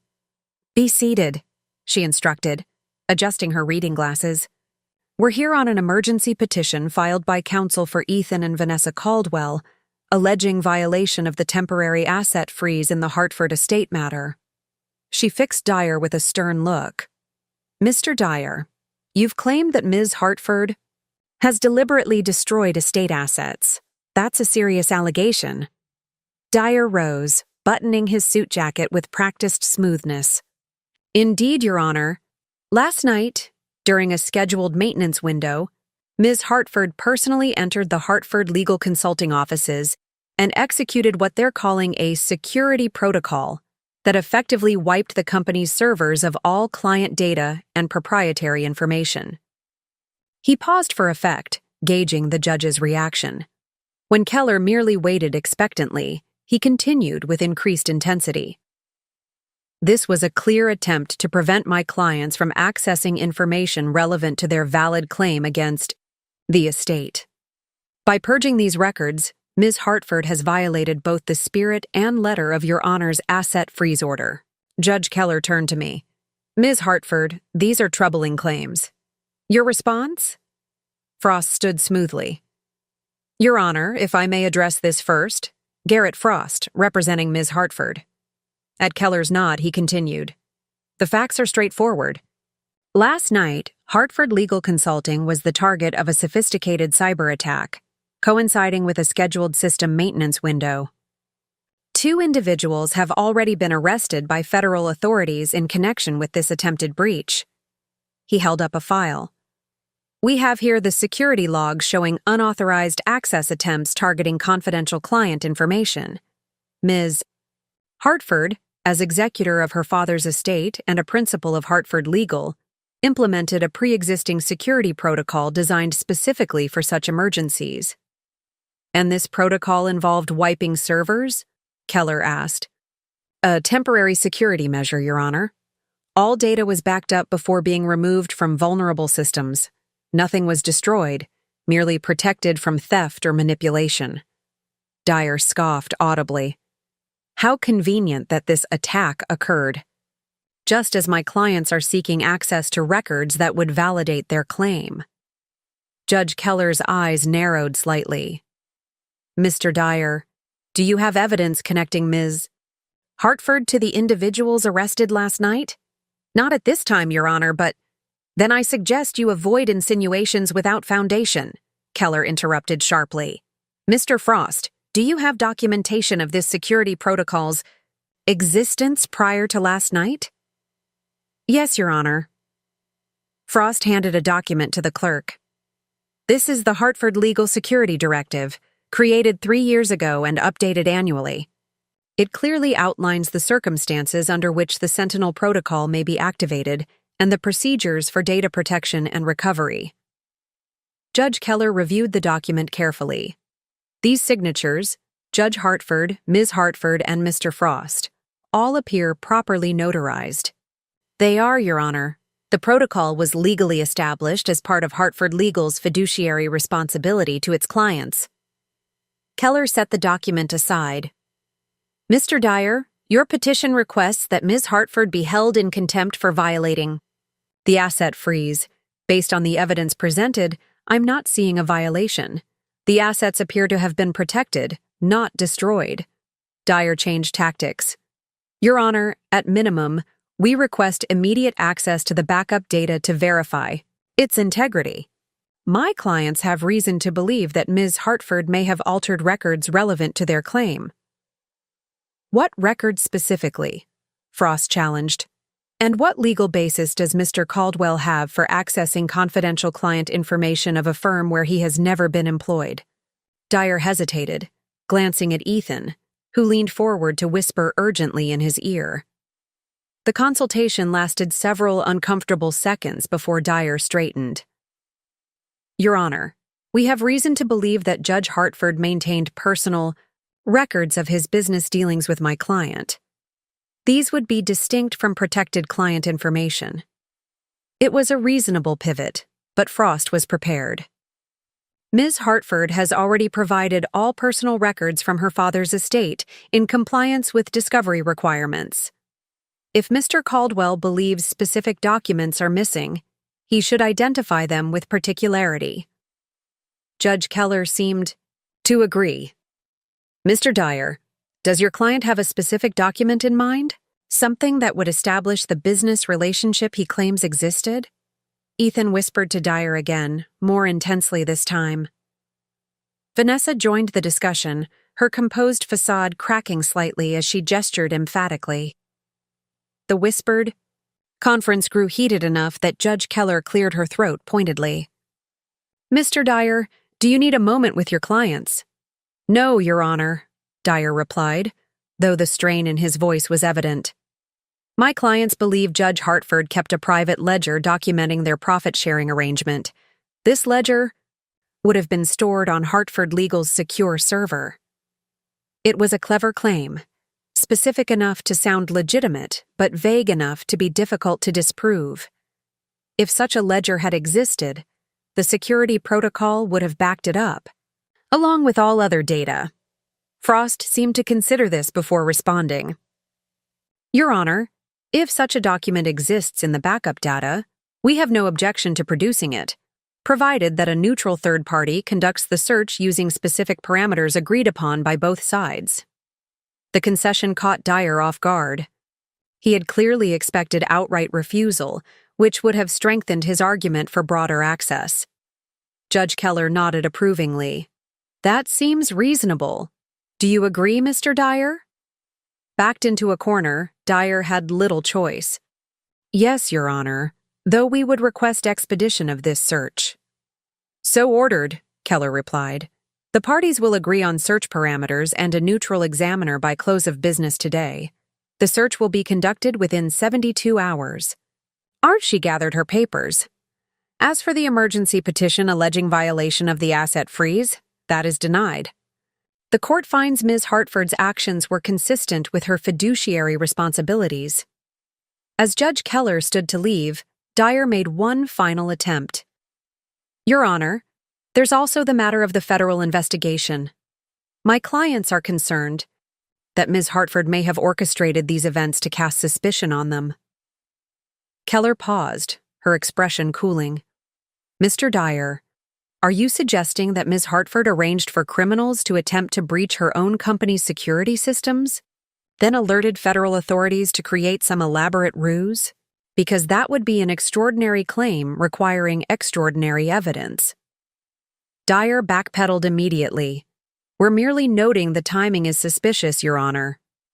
Noted, Keller replied dryly. Court is adjourned. As people began To file out, I caught Ethan watching me with an expression I'd never seen during our marriage, something between fear and grudging respect. Vanessa whispered furiously to him. Her composure fully evaporated, but he seemed barely to hear her, his attention fixed on me. Our eyes met across the courtroom. For a split second, I glimpsed uncertainty in his gaze, the first crack in his confident facade.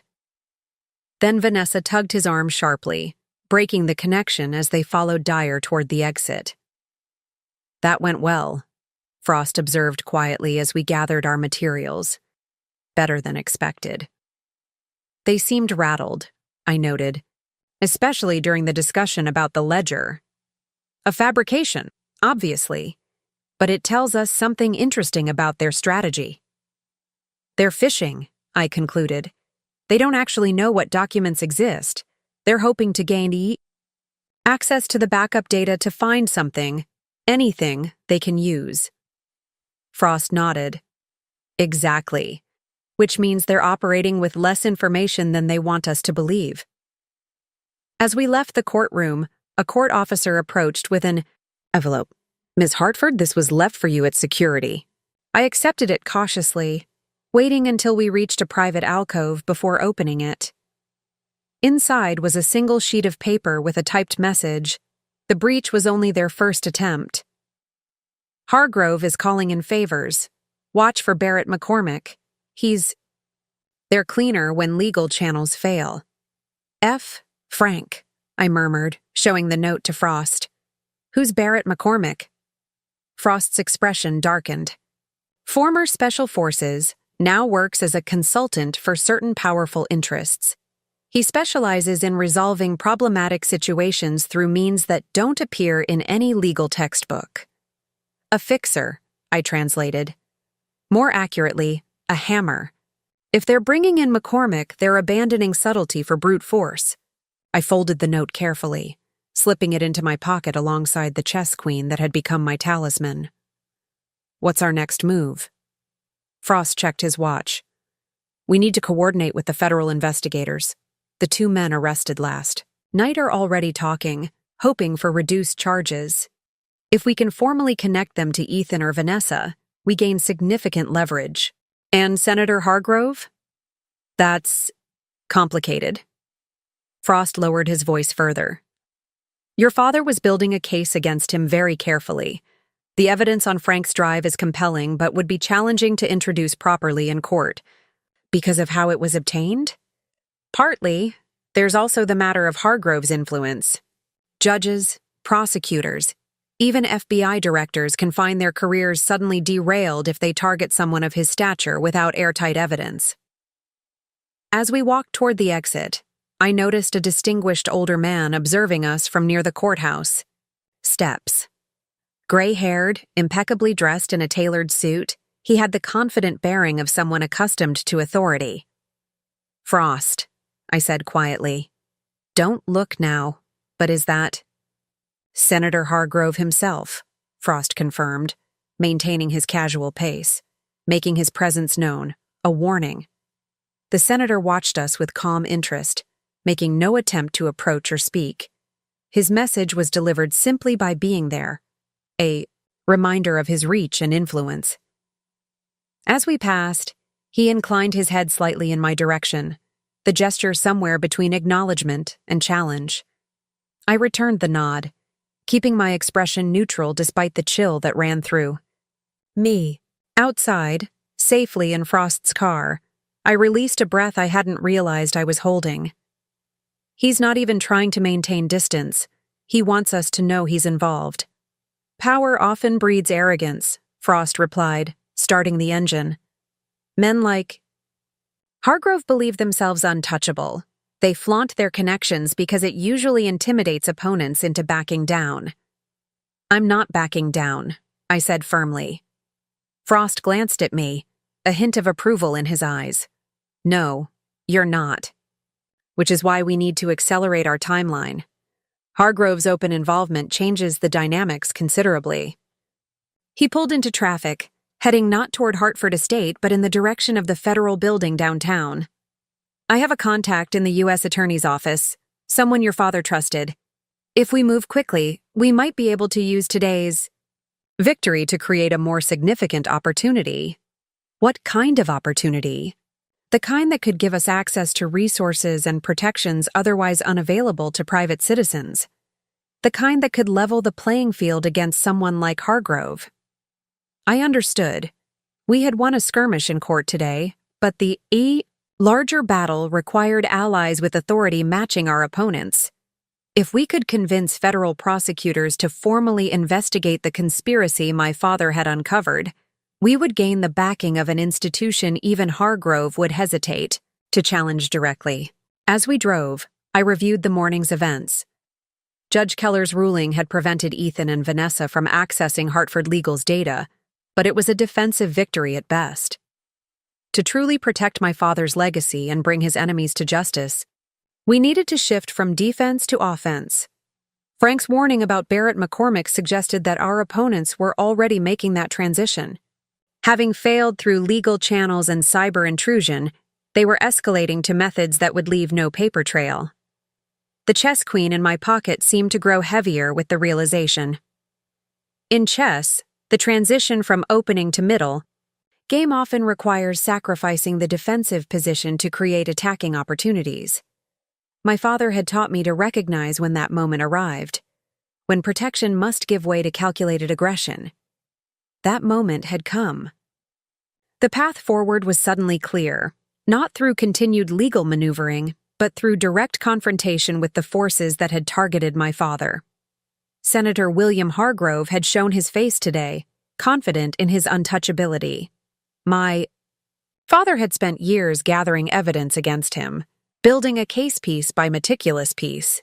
Now that case was in my hands, along with the responsibility to use it effectively.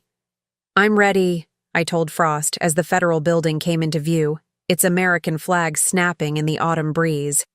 "Whatever your contact suggests, whatever risk is involved, I'm ready." He nodded, understanding the commitment behind my words.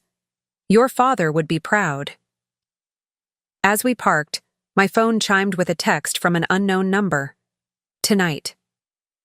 8 p.m., the place where your father taught you to swim. Come alone.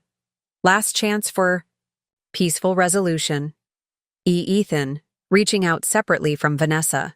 Interesting and concerning. I showed Frost the message. His frown deepened. A trap, possibly. Or an opportunity, I countered, thinking of the boathouse where my father had taught me to swim as a child, the same place where Frank had given me the USB drive. Either way, it tells us something important. What's that? They're not as united as they want us to believe. I slipped the phone back into my pocket, decision made. Division in their ranks creates leverage we didn't have before. Frost studied me for a moment, then nodded slowly. Just be careful. Don't forget what your father always said about seeming opportunities. I smiled slightly, completing the familiar advice. The most tempting opportunities often conceal the deadliest traps. But I also remembered the corollary my father would add, his eyes twinkling with strategic pleasure. And the most effective traps are those that target mistakes for opportunities. Ethan thought he was setting a trap, offering a peaceful resolution that would undoubtedly involve my surrender. In some form.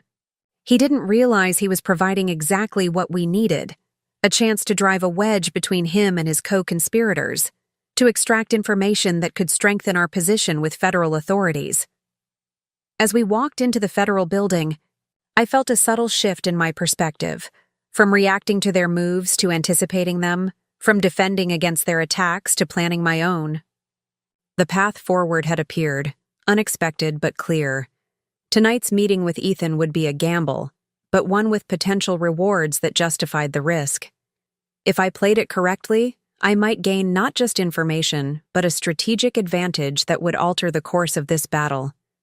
For the first time since my father's death, I felt not just determined, but confident. The chess queen wasn't just a talisman anymore. It was a reminder of the power I was learning to wield. The federal building housed an imposing array of agencies. their offices stacked in a bureaucratic hierarchy that mirrored their relative power and influence. Frost led me past security with practiced ease, his credentials opening doors that would have remained firmly closed to me alone. Martin DeSalvo is a senior prosecutor with the Organized Crime and Public Corruption Division, Frost explained as we rode the elevator to the 11th floor. He worked with your father on several cases over the years, discreetly, of course. My father never mentioned him, I noted. He wouldn't have. Their collaboration was kept deliberately low profile, especially after they began looking into connections between certain financial crimes and political figures. The elevator doors opened to reveal a bustling office space. Unlike the marble grandeur of the courthouse, this environment was utilitarian: cubicles, filing cabinets, and the constant hum of phones and computers.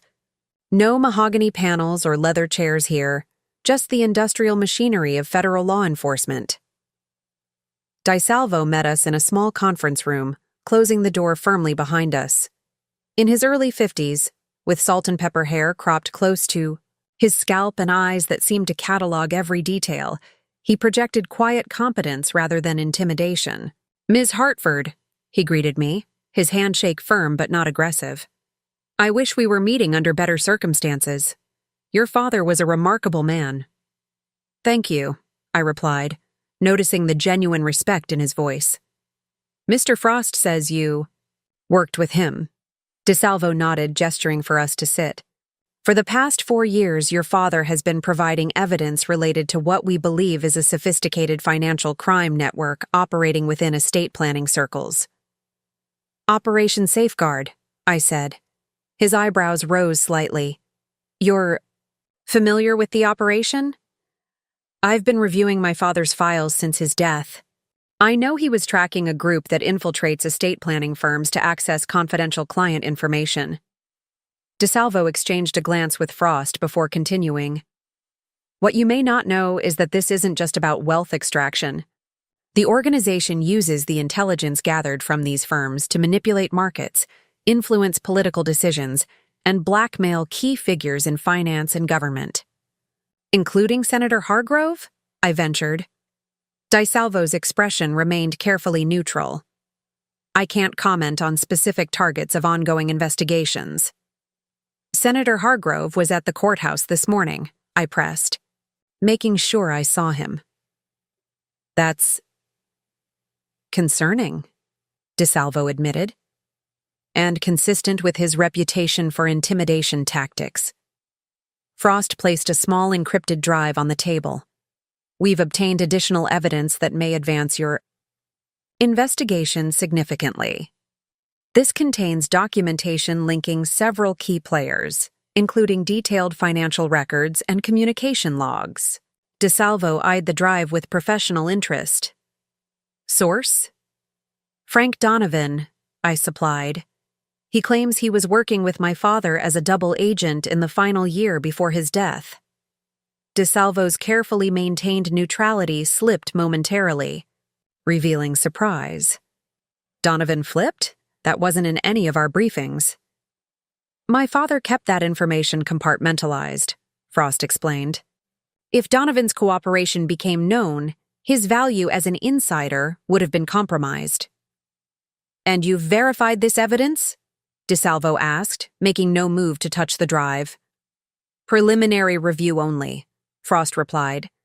"But it appears consistent with other intelligence your father gathered.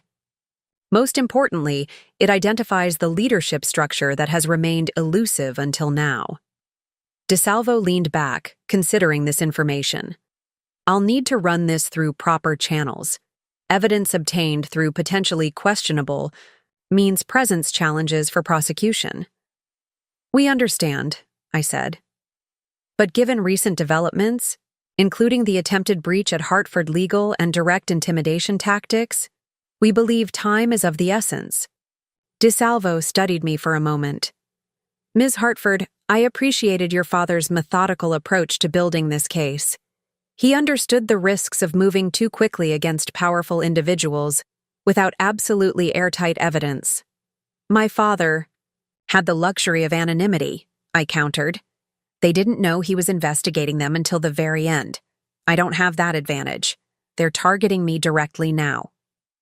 To emphasize the point, I showed him Ethan's text message about the meeting at the boathouse. DeSalvo read it twice, his expression hardening. This is a clear solicitation for what could be construed as obstruction of justice, he noted. Potentially useful, but also dangerous for you personally. I intend to meet him, I said simply. DeSalvo shook his head immediately. Absolutely not. Not without proper preparation and surveillance support. I glanced at Frost, who nodded almost imperceptibly. This was the opening we had hoped for. What would constitute proper support? I asked. DeSalvo outlined a rapid but comprehensive plan. Recording devices, remote monitoring, agents positioned discreetly around the meeting location. Standard procedure for protected witnesses meeting with potential suspects. I'm not asking Ethan to incriminate himself directly, I clarified. I doubt he would, regardless of the circumstances. But I believe he's looking for a way out, a separate peace that protects him while sacrificing Vanessa and potentially others. What makes you think that? DeSalvo asked. 7 years of marriage, I replied simply. Ethan is ambitious but ultimately pragmatic. He recognizes a losing position when he sees one. And the fact that he's reaching out independently without Vanessa's knowledge suggests fractures in their alliance. DeSalvo considered this. Creating division among co-conspirators is a valuable strategy. If Caldwell provides actionable intelligence, we could potentially offer considerations regarding his own culpability. The conversation continued for another hour, evolving from theoretical discussion to concrete planning. By the time we left the federal building, I had been fitted with a nearly undetectable recording device and given a crash course in interview techniques designed to elicit incriminating statements. Remember, DeSalvo instructed as we prepared to leave, your safety is the priority. If at any point you feel threatened, use the duress signal we discussed, and our team will intervene immediately. I nodded, the weight of what I was undertaking finally settling fully on my shoulders. This wasn't a negotiation over marital assets or a legal maneuver in probate court. I was actively participating in a federal investigation targeting powerful, potentially dangerous individuals. One last thing, DeSalvo added. We've been monitoring Barrett McCormick's movements since he arrived in the city yesterday. So far, he's maintained his distance, but that could change quickly, especially if Caldwell deviates from whatever script he's been given. You think Ethan is being watched too? I asked. Almost certainly. The organization doesn't trust anyone completely. Not even their own operatives. McCormick's presence likely serves dual purposes, applying pressure to your circle while also ensuring Caldwell and his wife remain in line. Outside, the afternoon sun had broken through the morning clouds, casting long shadows across the federal plaza. Frost and I walked in silence toward his car, both processing the implications of our new alliance with DeSalvo's team. We're committed now, Frost said finally as we reached the vehicle. Once federal authorities formally open an investigation based on evidence we've provided, there's no turning back. I passed the point of no return the moment I activated the Sentinel protocol, I replied. Everything since has just been making it official. He nodded, acknowledging the truth in my statement. What's your plan until the meeting tonight? I need to go home, review everything I know about Ethan, his patterns, his weaknesses, his tells when he's lying. I checked my watch. And I should speak with Nicola. She knew my father's strategies better than anyone. I'll have a protection detail established at Hartford Estate within the hour, Frost said. DeSalvo's team will handle the boathouse area, but I want additional security at the main house as well. The drive back to Hartford Estate passed quickly, my mind occupied with preparation for the evening's confrontation.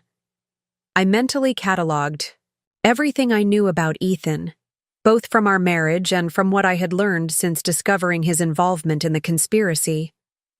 Ethan Caldwell had grown up in comfortable but not wealthy circumstances, the son of a bank manager and a high school teacher. Ambitious from an early age, he had worked his way through law school, accumulating debt but also valuable connections. We had met during my final year at Harvard Law. He was a third-year associate at a prestigious Boston firm, assigned as my mentor during a summer program.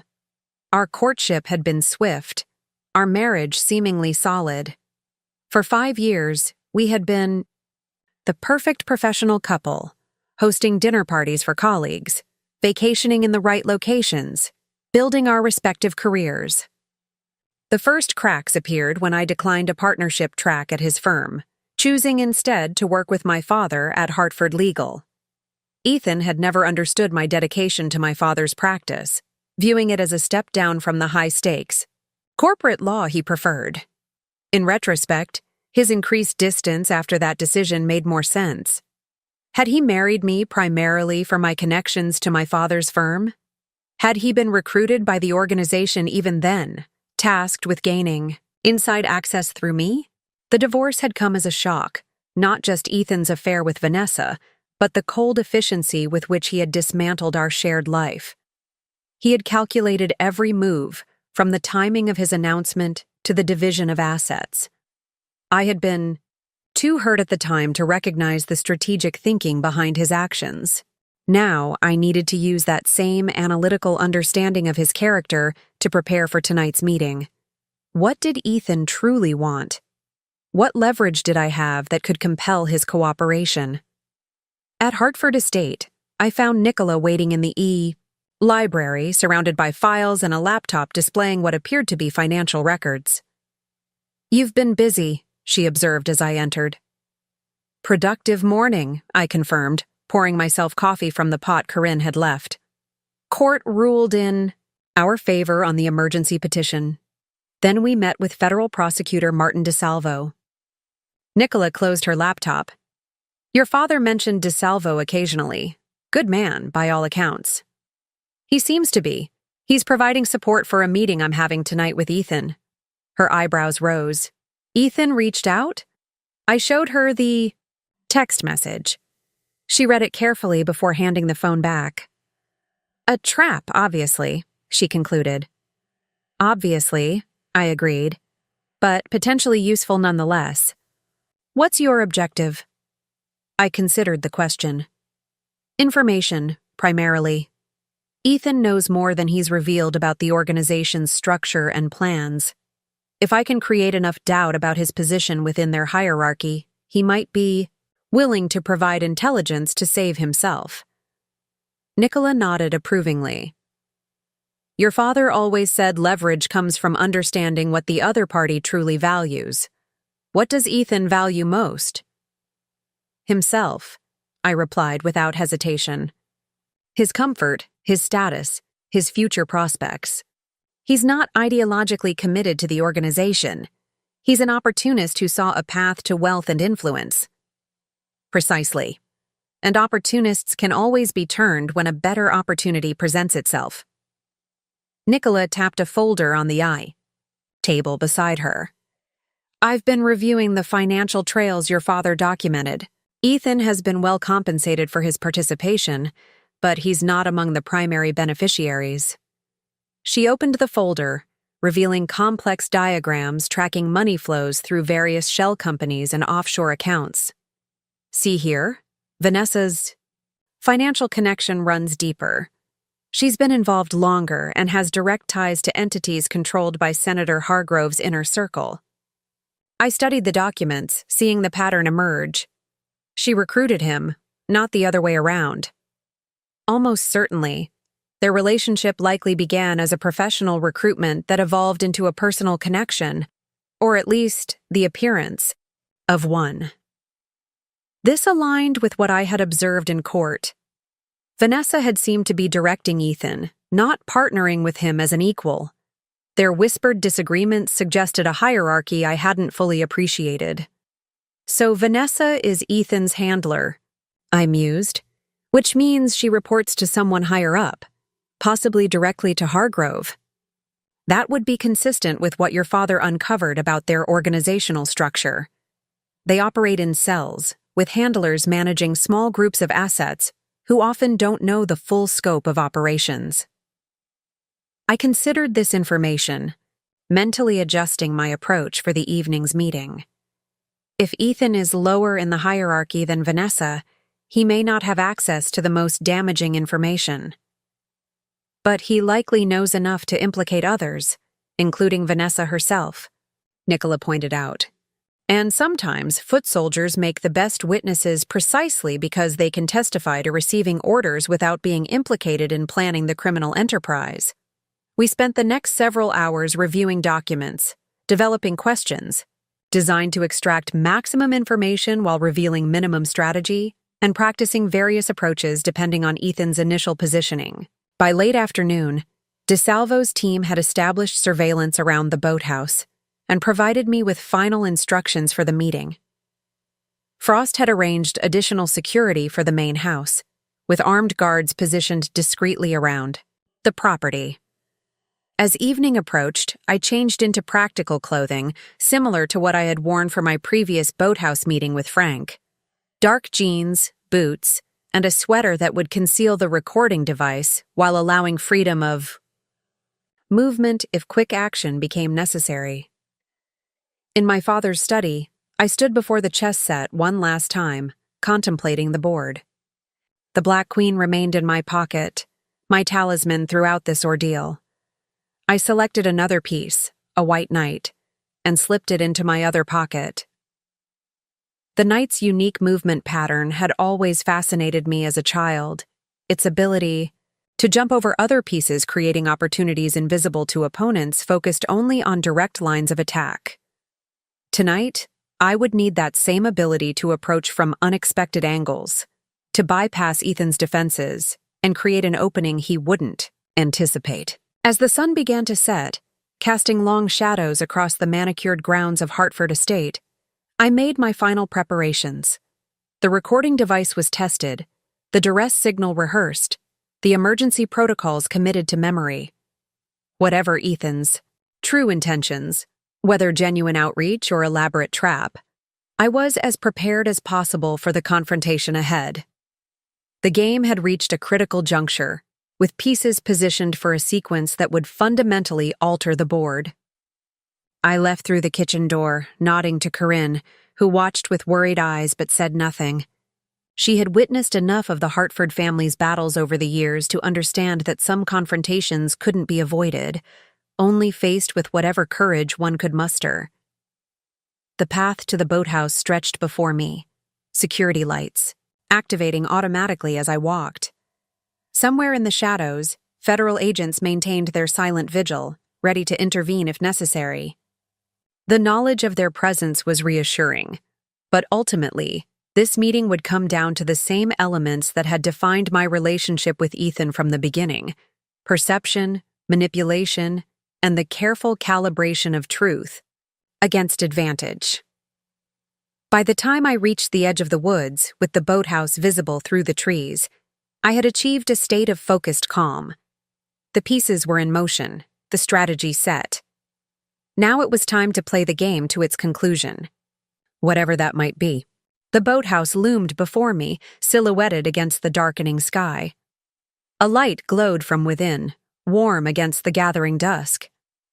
Ethan had arrived early, a departure from his habitual lateness during our marriage. This meeting mattered to him. I paused at the edge of the clearing, scanning the area. Nothing seemed amiss, but the hairs on the back of my neck prickled with awareness that I was being watched, not just by the federal agents concealed among the trees, but potentially by others with less benevolent intentions. The wooden dock creaked beneath my feet as I approached, each step measured and deliberate. Through the window, I could see Ethan's silhouette pacing inside, his restless movement betraying nervousness that contradicted the confident demeanor he had projected. In court, I knocked once before entering, the door swinging open to reveal my ex-husband standing beside the old wooden table at the center of the room. He had dressed down for the occasion, jeans and a sweater rather than his usual tailored suits, an Attempt to evoke nostalgia, perhaps, reminiscent of our early dating days when casual weekends at my family's estate had been part of our relationship. "Rebecca," he said, his voice carefully modulated. "Thank you for coming." "Your message suggested urgency," I replied, remaining near the door. "Though I'm curious why you wanted to meet here, of all places." Ethan gestured vaguely around the boathouse. "Neutral ground in a way. Good memories, before everything got complicated." I raised an eyebrow. "Attempting to steal my father's estate through forged documents goes beyond complicated, Ethan." He winced slightly, having the grace to look uncomfortable. "That's why I wanted to meet privately. There are aspects of this situation you don't understand." "Enlighten me, then." Ethan ran a hand through his hair, a gesture I recognized from our marriage, one he employed when searching for the right words. "I didn't want any of this to happen, Rebecca. You have to believe that." "What I believe is irrelevant. The evidence speaks for itself." "The evidence is incomplete," he countered, moving toward the window to peer out briefly before turning back to me. "You've seen pieces of a much larger puzzle. Your father understood that better than anyone." I kept my expression neutral, though his mention of my father sent a spike of anger through me. "Don't pretend you knew my father better than I did." "I'm not claiming that," he said quickly, "but I do know things about his investigation that you don't, including who he was really targeting." This was unexpected. If Ethan was trying to bargain with information, it suggested he had more valuable intelligence than DeSalvo had anticipated. "Go on," I prompted, moving to sit at the small table, positioning myself so the recording device would capture his words clearly. Ethan remained standing, tension evident in his posture. "What do you know about Senator Hargrove's connection to Hartford Legal Consulting?" "I know he's orchestrating attacks against my father's firm and legacy," I replied carefully. "I know he's powerful enough to deploy federal-level resources for personal vendettas." "It goes deeper than that," Ethan said, his voice dropping. "Hargrove and your father have a history that predates any of this. They were classmates at Yale Law, rivals for the same judicial clerkships, competitors for political appointments." This was news to me. My father had rarely discussed his education or early career, focusing instead on his judicial philosophy and legal principles. "Ancient history," I dismissed, watching Ethan carefully. "Hardly seems relevant to forged documents and attempted data breaches." "It's the foundation of everything," Ethan insisted. 30 years ago, your father had evidence that could have destroyed Hargrove's early political career, financial improprieties involving campaign funds. Instead of exposing him, your father used that leverage to extract certain concessions. They've been locked in a chess match ever since, each accumulating power and information to use against the other. I fought to keep my expression neutral, though internally I was reeling from this revelation. Could my principled, ethical father have engaged in what amounted to blackmail? It seemed inconceivable. "That's an interesting narrative," I said evenly. "Difficult to verify, given that my father isn't here to confirm or deny it." Ethan leaned forward, his eyes intent. "Your father's death wasn't natural, Rebecca, but it wasn't Hargrove who ordered it either." My pulse quickened. "What are you saying?" "I'm saying there are players in this game you haven't identified yet. Hargrove is powerful, yes, but he answers to others.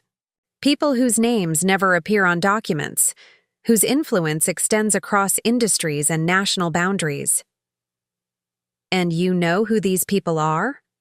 I asked skeptically. "Not all of them. No one does. That's by design. But I've seen enough to understand that what's happening here goes beyond a simple inheritance dispute or even corporate espionage." I studied him carefully, looking for the tells I had learned during our marriage, the slight flush when he exaggerated, the increased blinking when he fabricated. Neither was present now, suggesting he was either telling the truth or had become a much better liar. "Why are you telling me this?" I asked directly. "What do you want, Ethan?" He exhaled slowly. "Protection. For myself, primarily. Also for certain information I've gathered that could implicate the higher levels of this organization." "And Vanessa? Is she included in this protection request?" A flicker of something, guilt perhaps, crossed his features. "Vanessa is more deeply involved than I initially understood. She recruited me specifically because of my connection to you, to Hartford Legal." "She played you," I observed. "She wasn't the only one," Ethan admitted, surprising me with his candor. "I was approached multiple times during our marriage, subtle overtures, promises of advancement, introductions to influential people. I always declined. Then, after our divorce, when I was vulnerable, Vanessa appeared. The perfect combination of professional opportunity and personal attention. A honey trap, I translated bluntly. He didn't dispute the characterization. By the time I realized who she was really working for, I was already compromised. They had evidence of my involvement in minor illegalities, enough to destroy my career if exposed. "So you became their puppet," I concluded, "targeting my father and now me." "I had little choice," he countered, though without much conviction. "But I've been gathering evidence of my own. Insurance, I thought at first. Then potentially leverage for immunity if things went wrong." "And now they have gone wrong," I noted. "The data breach failed. The court denied your emergency petition. Federal authorities are investigating. Suddenly, cooperation looks like your best option." Ethan didn't deny it. "Self-preservation isn't noble, but it's honest. I'm offering you a straight trade. My evidence and testimony in exchange for immunity and witness protection." "That's not my decision to make," I reminded him. "Federal prosecutors determine cooperation agreements." "But you have influence with them now," he pressed. "Your support would be significant." I considered my response carefully, aware of the recording device capturing every word. "What exactly do you have that would justify such an arrangement?" Ethan glanced toward the window again before reaching inside his jacket. I tensed momentarily, but he withdrew only a small drive similar to the one Frank had given me. Financial records linking Hargrove to offshore accounts that funded operatives targeting dozens of estate planning firms across the country. Communications between Vanessa and her handlers discussing the Hartford legal operation. And most importantly, evidence connecting these activities to an investment group called Sentinel Global. The name meant nothing to me, but Ethan continued before I could ask. Sentinel Global is the public face of the organization, a legitimate investment firm that launders the proceeds from their information theft and blackmail operations.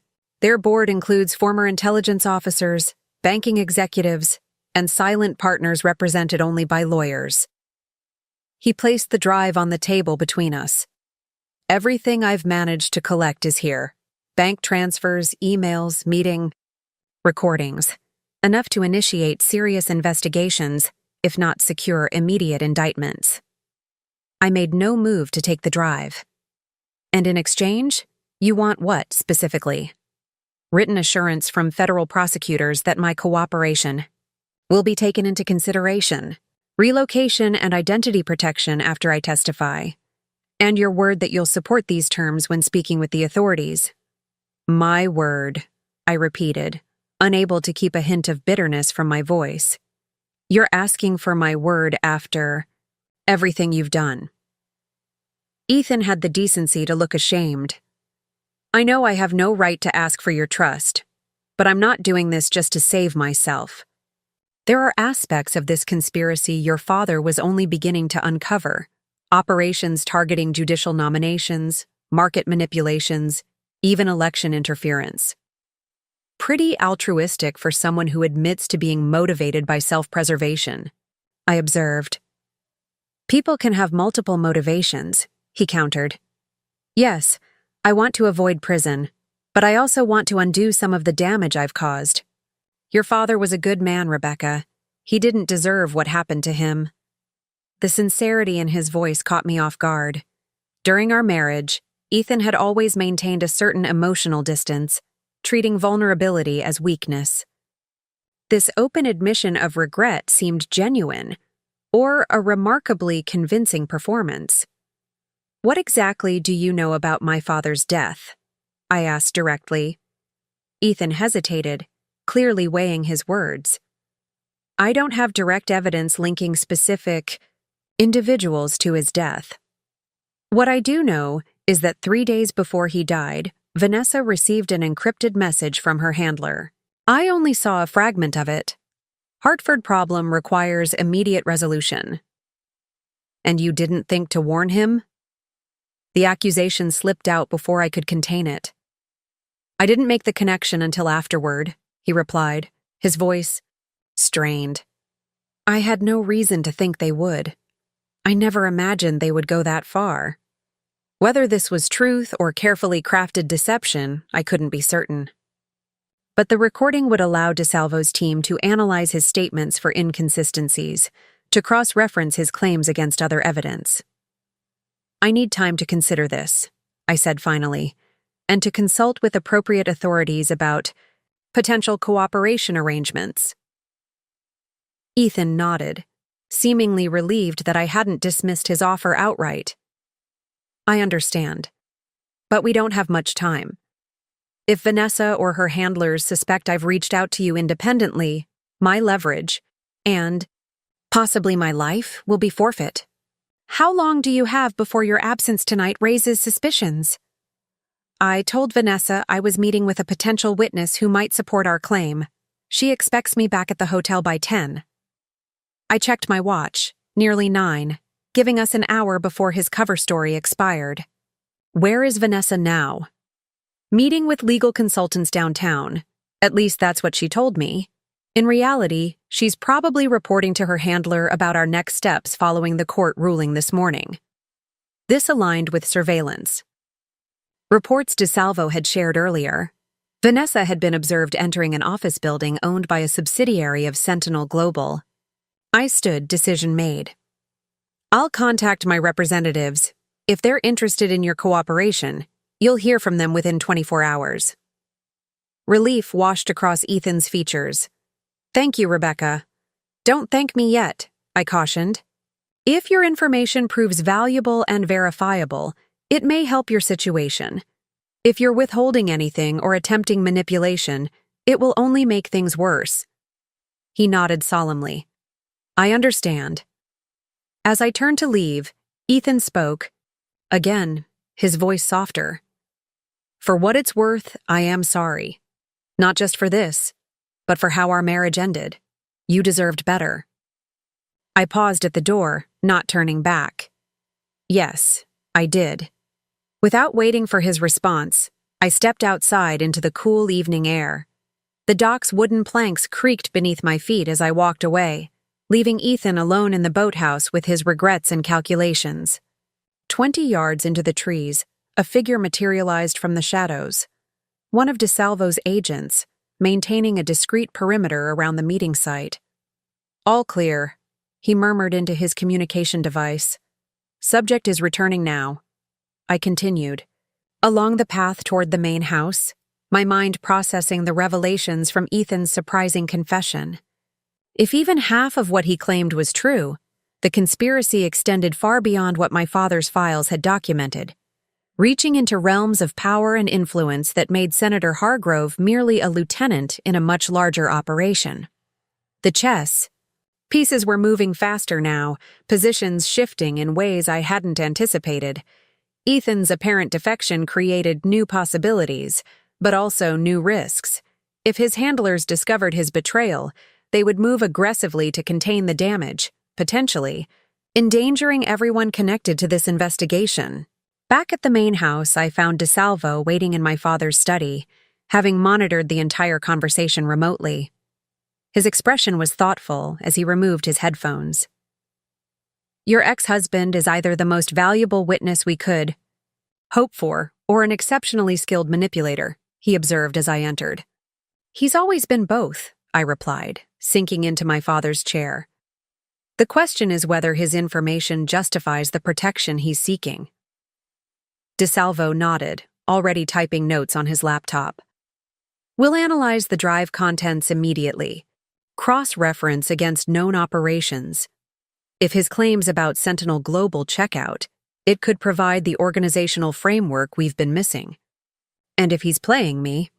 I asked, voicing the doubt that lingered despite Ethan's apparent sincerity.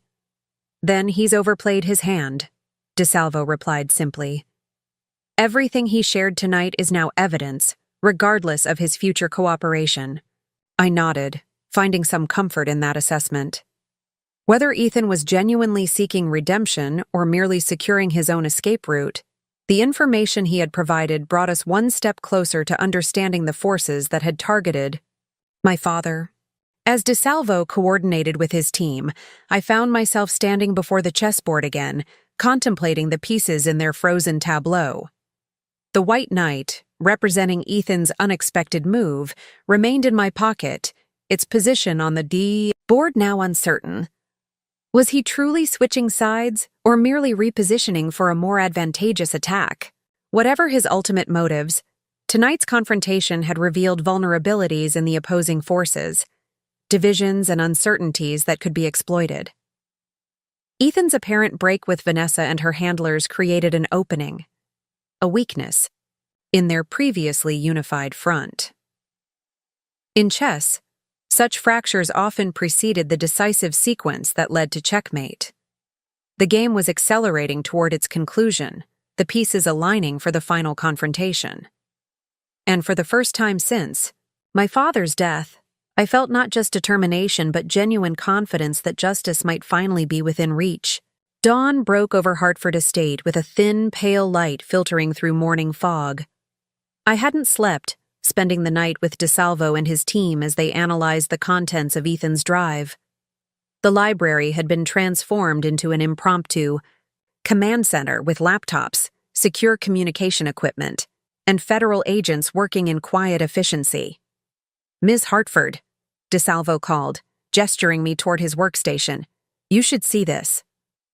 I joined him, accepting the coffee Corinne had just brought in. On his screen was a complex financial diagram tracing millions of dollars through a labyrinth of shell companies, all ultimately flowing to or from Sentinel Global's accounts. Ethan's information checks out, DeSalvo confirmed, highlighting several transactions. These correspond exactly with operations we've been tracking independently. The timing of funds transfers aligns perfectly with known infiltration attempts at estate planning firms across 3 states. So he was telling the truth, I said, the realization settling uncomfortably.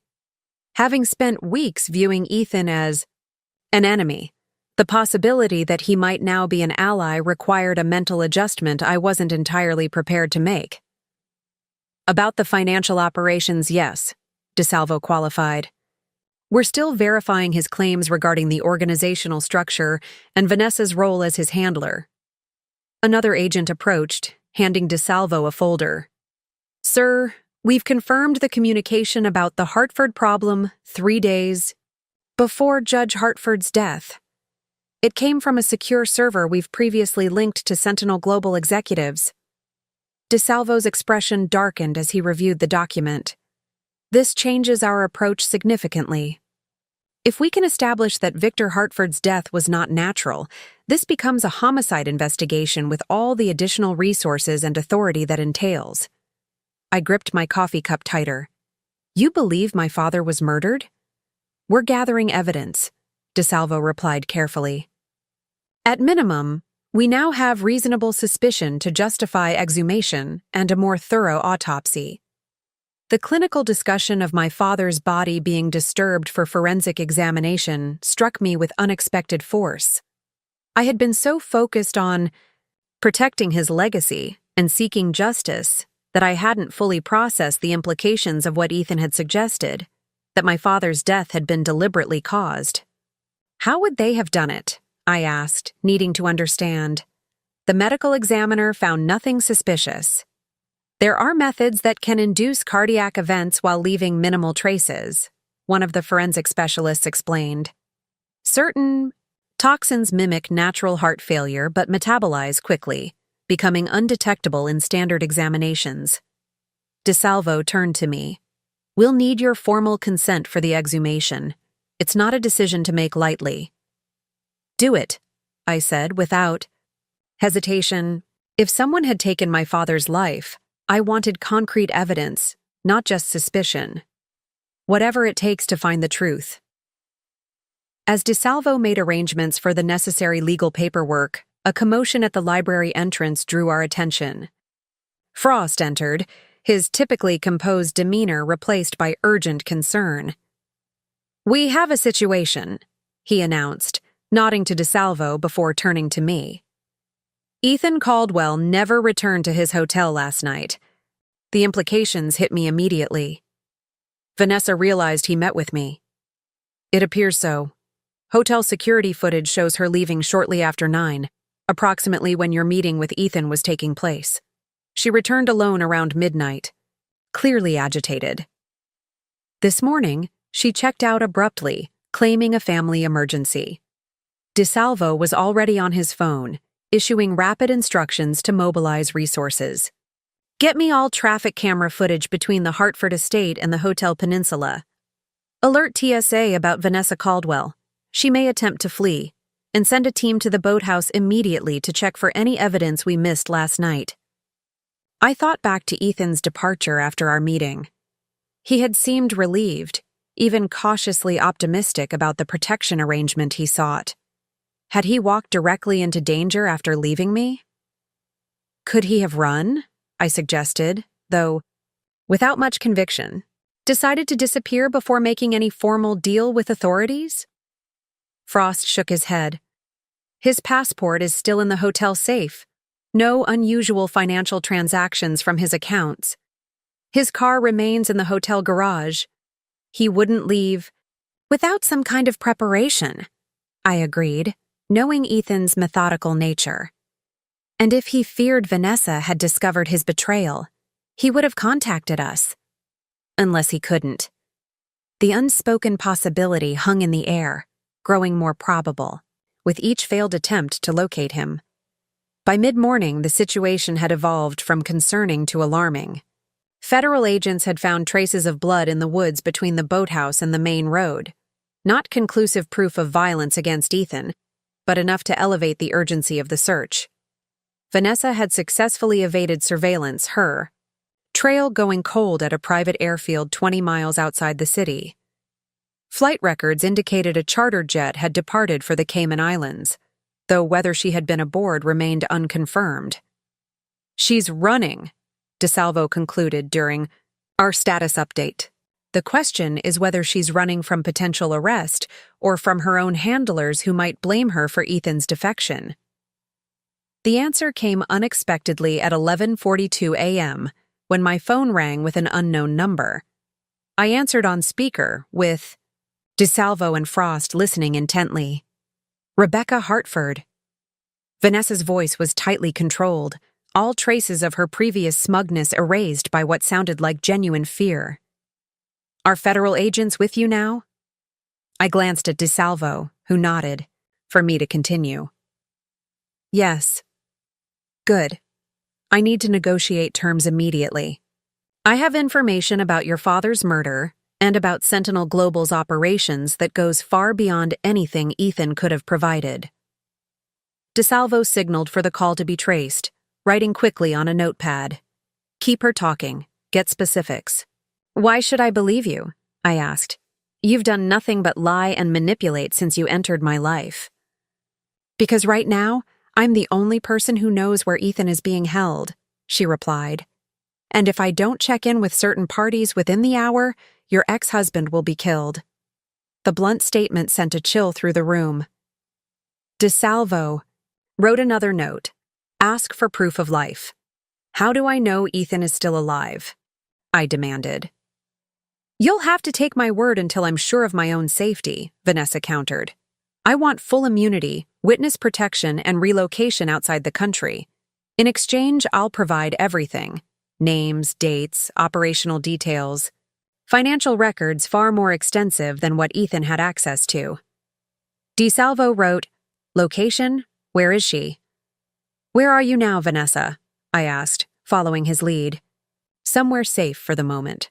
But that won't last long. They know Ethan met with you. They suspect I've been compromised as well. I need assurances before I come in." DeSalvo nodded to an agent who had just entered with an update on the trace. The agent shook his head. They hadn't pinpointed her location yet. "I can't guarantee anything without authorization from the prosecutors," I said, stalling as the trace continued. "But Ethan's cooperation would be viewed favorably if he provides valuable intelligence." "Ethan is irrelevant now," Vanessa snapped. "He was just a tool, useful for accessing you and your father, nothing more. I'm offering direct knowledge of Sentinel Global's leadership and operations." Her dismissal of Ethan reinforced what we had already suspected about their relationship. She had never valued him as anything more than an asset to be deployed and discarded. "If Ethan is irrelevant, why are you using him as leverage?" I challenged. A pause. "Because I know you, Rebecca. Despite everything, you still care what happens. To him. Your sense of justice wouldn't allow you to abandon him, even after his betrayal." The assessment was uncomfortably accurate. Despite the pain of our divorce and his subsequent actions, I couldn't simply write off Ethan's life as collateral damage. "Let me speak to him," I insisted. "Impossible right now. But I can tell you this. He's being held at a property owned by Sentinel Global through one of their shell companies. A warehouse near the old industrial district. I can provide the exact location once my immunity is secured." DeSalvo wrote, "We need more specific information. Get her to commit to details." "You're asking for extraordinary accommodations, Vanessa. I need more than vague promises. Tell me something concrete about my father's death, something that proves your insider knowledge." Another pause, longer this time. When Vanessa spoke again, her voice had dropped to nearly a whisper. "Your father wasn't supposed to die. The order was to pressure him, to force him to destroy his evidence and abandon his investigation. The operative sent to deliver this message exceeded his authority. He used a substance called Compound K17, developed for intelligence agencies, undetectable by standard toxicology. It induces cardiac arrest that appears natural." DeSalvo and the other agents exchanged significant looks. Compound K17 was not public knowledge. Its existence and properties were classified information known only to certain government agencies and, apparently, the organization behind Sentinel Global. "Who authorized this?" I pressed. "I can only discuss those details once my protection is guaranteed," Vanessa replied. "But I will tell you this. The operative who administered the compound was Barrett McCormick." The name sent a ripple of recognition through the federal agents. McCormick's involvement provided a direct link between Sentinel Global and my father's death, the first concrete evidence of murder rather than mere suspicious circumstances. DeSalvo nodded to me, silently confirming that Vanessa's information was valuable enough to justify continued negotiation. "I'll need to consult with federal prosecutors about potential terms," I said. "How do I reach you?" "You don't. I'll contact you again in 1 hour. By then, I expect at least preliminary assurances regarding immunity and protection. Otherwise..." She left the threat unspoken but clear. The call ended abruptly. DeSalvo immediately turned to his team. "Tell me we got something on the trace." "Partial," an agent reported. "She's somewhere in the northern sector of the city, likely using a burner phone with signal bouncing. We've narrowed it to approximately 3 square miles. "Not good enough," DeSalvo muttered. "Get aerial surveillance over that sector immediately. And I want every property owned by Sentinel Global or its subsidiaries identified and put under observation, especially any warehouses in the industrial district. As the team mobilized, Frost pulled me aside. This changes everything. If McCormick was directly involved in your father's death, and if Vanessa can testify to that effect, then we have the murder case DeSalvo needs to expand the investigation. I finished. But first we need to find Ethan. If he's still alive, Frost cautioned gently. I nodded, acknowledging the possibility I had been avoiding. Vanessa wouldn't use him as leverage if she didn't believe he had value. For now, we proceed as if he's alive and recoverable. DeSalvo joined us, his expression grim but determined. I've spoken with the U.S. attorney.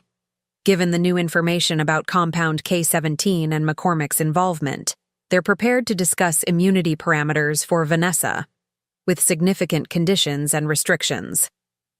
Will it be enough to satisfy her? I asked. That depends on how desperate she truly is, DeSalvo replied. Her handlers won't simply let her walk away with what she knows. She's smart enough to realize that only federal protection offers any real chance of survival now. The next hour passed in tense preparation. DeSalvo's team identified 3 potential warehouses matching Vanessa's description, deploying surveillance teams to each location. Meanwhile, forensic specialists researched Compound K-17, confirming that specialized testing could potentially detect residual markers even months after administration. When Vanessa called again, precisely 1 hour later, we were ready. The call was routed through secure systems designed to extend the trace while maintaining clear communication. "Have you made arrangements?" she demanded without preamble. "The U.S. attorney is prepared to discuss limited immunity in exchange for your complete cooperation and testimony," I replied, following the script DeSalvo had prepared. "But first, we need verification that Ethan is alive and confirmation of his exact location."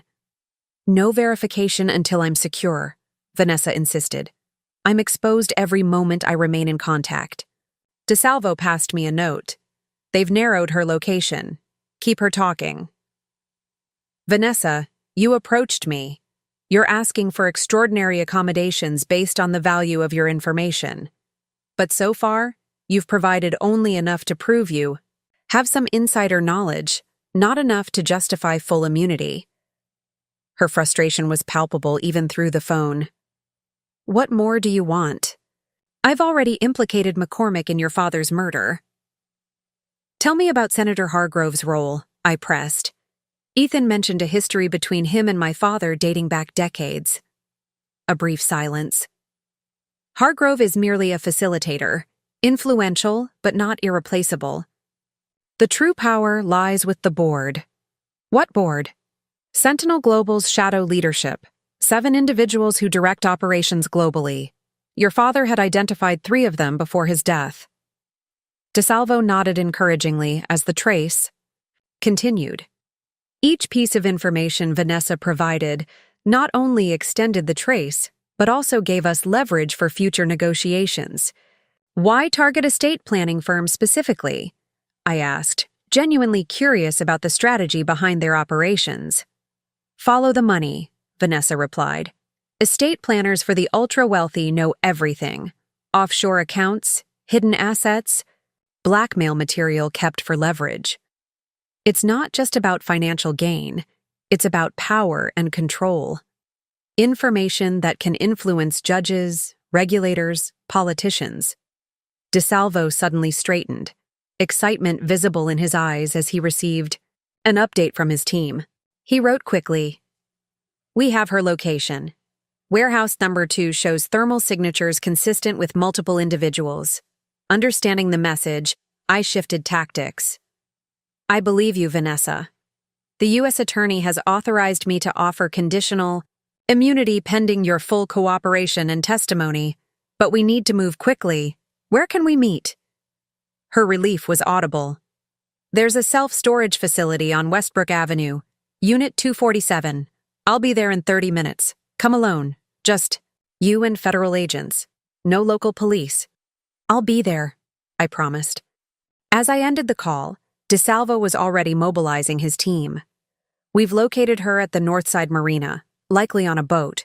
and we have positive identification of thermal signatures at warehouse number 2, suggesting at least 4 individuals, 1 stationary, possibly restrained, and 3 others in movement patterns consistent with guards.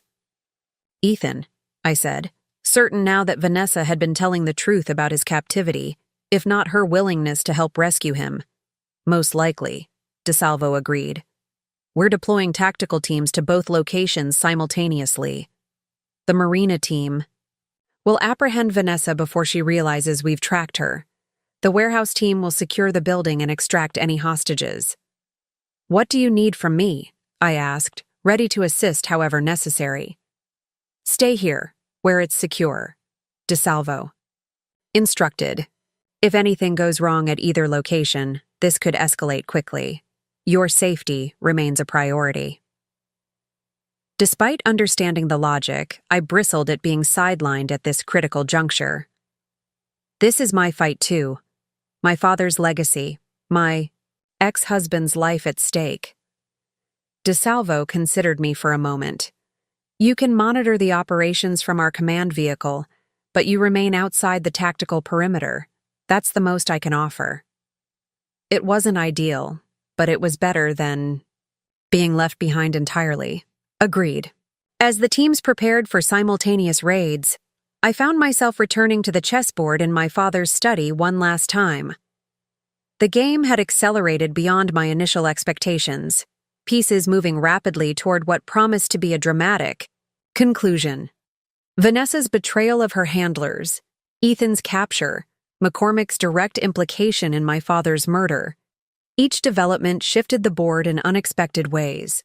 What had begun as a simple inheritance dispute had expanded into a far-reaching conspiracy involving murder, political corruption, and international financial crimes. I picked up the white king from the board, turning it in my fingers thoughtfully. In chess, the king was the ultimate target, the piece whose capture ended the game. Until now, we had focused on the visible pieces, Ethan, Vanessa, even Senator Hargrove. But somewhere beyond them all sat the true power behind Sentinel Global, the shadowy board that Vanessa had mentioned. Today's operations might secure valuable pieces, but the game wouldn't truly end until we identified and exposed those ultimate decision-makers. My father had begun that process, sacrificing his safety to gather evidence against them. Now it fell to me to complete his mission, to pursue the endgame he had so carefully prepared. With renewed determination, I joined DeSalvo's team as they departed for the warehouse district, ready to confront whatever awaited us there. The next few hours would determine not just Ethan's fate, but potentially the direction of the entire investigation and my own role within it. 2 weeks after the raids that secured both Vanessa and Ethan, one willingly surrendering at the marina when surrounded by federal agents, the other found bound and drugged in the warehouse, I stood in Judge Keller's courtroom for what promised to be the final hearing regarding my father's estate. The intervening days had unfolded with dizzying speed. Medical examiners had confirmed the presence of compound K-17 in my father's exhumed remains, officially reclassifying his death as homicide. Barrett McCormick had been apprehended attempting to cross the Canadian border, found with documents connecting him directly to Sentinel Global operations. Most significantly, Vanessa's cooperation had exceeded even DeSalvo's expectations. Facing the reality of her situation, abandoned by her handlers and implicated in serious crimes, she had provided detailed testimony about Sentinel Global's structure, operations, and leadership. Ethan, after recovering from his ordeal, had also cooperated fully, though his knowledge proved more limited than Vanessa's. His testimony primarily served to corroborate her account and provide additional context about the initial targeting of Hartford Legal. The grand jury indictments had begun rolling out 3 days ago, Senator Hargrove first, followed by 23 other individuals connected to Sentinel Global's operations. News outlets were calling it one of the largest financial conspiracy cases in decades, with tentacles extending into judicial appointments, regulatory decisions, and even electoral processes. Now, as I settled at the plaintiff's table beside Frost, the courtroom had a distinctly different atmosphere than during our previous appearances. Gone was the tension of adversarial proceedings, replaced by the somber formality of concluding uncontested business. Judge Keller entered precisely on schedule, her expression composed as she took her seat at the bench. "Good morning," she began, surveying the nearly empty courtroom. "We're here to finalize matters related to the estate of Judge Victor Hartford, following the withdrawal of all claims against said estate by the previously named interested parties." She glanced at the documents. Before her, "I have reviewed the forensic accounting reports confirming that all documents purporting to establish business relationships between Judge Hartford and Ethan Caldwell were indeed forgeries. I have also noted the federal indictments against numerous individuals involved in the conspiracy to fraudulently access Hartford estate assets." Frost rose. "Thank you, Your Honor. With all challenges to the will withdrawn and the asset freeze lifted, we request final approval of the estate distribution, according to Judge Hartford's legitimate testamentary documents." Judge Keller nodded. "So ordered.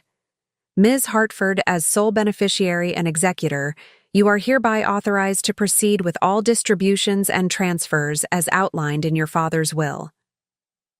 She paused, her formal demeanor softening slightly. "I knew your father. For many years, Ms. Hartford. He would be proud of how you've protected his legacy." "Thank you, Your Honor," I replied, unexpectedly moved by her personal acknowledgement. With a final rap of her gavel, Judge Keller closed the case that had consumed my life for weeks. The legal battle was over, though the broader investigation into Sentinel Global and its operations would continue for months, possibly years. Outside the courthouse, autumn sunlight illuminated the changing leaves of the oak trees lining the plaza.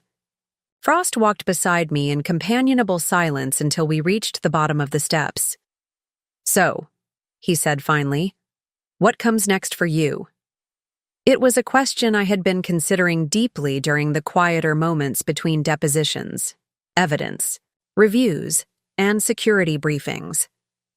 With my father's estate secured and his murderers facing justice, I stood at a crossroads of possibility. "Hartford Legal needs restructuring," I replied. "The data breach and subsequent investigations revealed vulnerabilities that need to be addressed." Frost nodded. "True, but that's administrative work that could be delegated. You seem destined for something more significant after all this." His assessment echoed thoughts I had barely allowed myself to acknowledge. The past weeks had transformed me in ways I was still discovering, awakening capabilities and convictions that had remained dormant during my years of corporate law practice. DeSalvo mentioned that the U.S. Attorney's Office is creating a specialized task force, I said carefully, focused on financial crimes targeting estate planning and wealth management. They've expressed interest in having me consult, given my unique perspective on these operations. "A natural fit," Frost agreed, "though I suspect consulting wouldn't satisfy you for long." He knew me well. The deeper I had delved into my father's investigation, the more I had recognized a calling that transcended conventional legal practice. The corruption Sentinel Global represented, the exploitation of wealth and privilege to manipulate systems meant to serve justice, demanded opposition from those with both the knowledge and the will to fight it. "I'm considering a more active role," I admitted. "The FBI has suggested that my experience, combined with Hartford Legal's resources, could be valuable in identifying similar operations targeting other estate planning firms." Frost smiled slightly. "Your father always said you were destined for more than corporate contract reviews. He saw something in you, an inherent sense of justice that mirrors his own." We reached his car, pausing before departing. "What about Ethan?" Frost asked. "Have you spoken with him since his debriefing concluded?" The question was inevitable, though still uncomfortable. Ethan had been moved to a secure location pending the trials where he would testify, his cooperation agreement providing significant protection in exchange for his evidence against higher-level conspirators. Briefly, I replied. He called to apologize again, for everything. The divorce, the deception, his role in targeting my father's firm. And do you accept his apology? I considered the question carefully. I don't know if accept is the right word. I understand his actions better now, the pressures and manipulations that influenced him. That doesn't excuse what he did, but it provides context. Forgiveness is a process, not an event, Frost observed. Your father understood that better than most. The mention of my father brought my thoughts back to the questions Ethan had raised during our boathouse meeting. The suggestion that my father and Senator Hargrove had a history predating the current conflict, that my father might have used leverage against Hargrove decades ago. Do you think my father was as straightforward as I always believed? I asked Frost. Or was there more complexity to him? Ethical compromises I never saw. Frost considered the question with appropriate gravity. Victor Hartford was the most principled man I've ever known, he said finally. But principles aren't always simple, especially when applied to complex situations. Your father understood that justice sometimes requires strategic thinking, even uncomfortable alliances. That's not really an answer, I noted. No, he agreed with a small smile. But it's the truth nonetheless. We all contain multitudes, Rebecca. Your father was no exception. What matters is the sum of his actions, the overall arc of his life's work, which was unquestionably dedicated to justice and the protection of those who trusted him. It was an assessment I could accept, even if questions remained about specific decisions my father had made throughout his career. Perhaps some mysteries were meant to remain unsolved, leaving room for the complexity that defines any fully lived life. We said our goodbyes, Frost heading to a meeting with federal prosecutors while I opted to walk through the park before returning to Hartford Estate. The crisp air and dappled sunlight provided space for reflection that had been scarce. During the whirlwind of recent events, my phone buzzed with a message from DeSalvo. 3 more indictments issued this morning. Board members of Sentinel Global identified through Vanessa's testimony. Call when you can. Progress continued then. The organization that had targeted my father, that had ultimately taken his life, was being dismantled systematically, its leaders facing justice they had believed themselves immune to. A sense of completion settled over me, though not the finality I had expected. This wasn't an ending, but a transition, from defending my father's legacy to extending it in new directions. The work ahead would build on his foundation, while charting territory he could never have anticipated. By the time I reached Hartford Estate, I had made several decisions that would shape my path forward.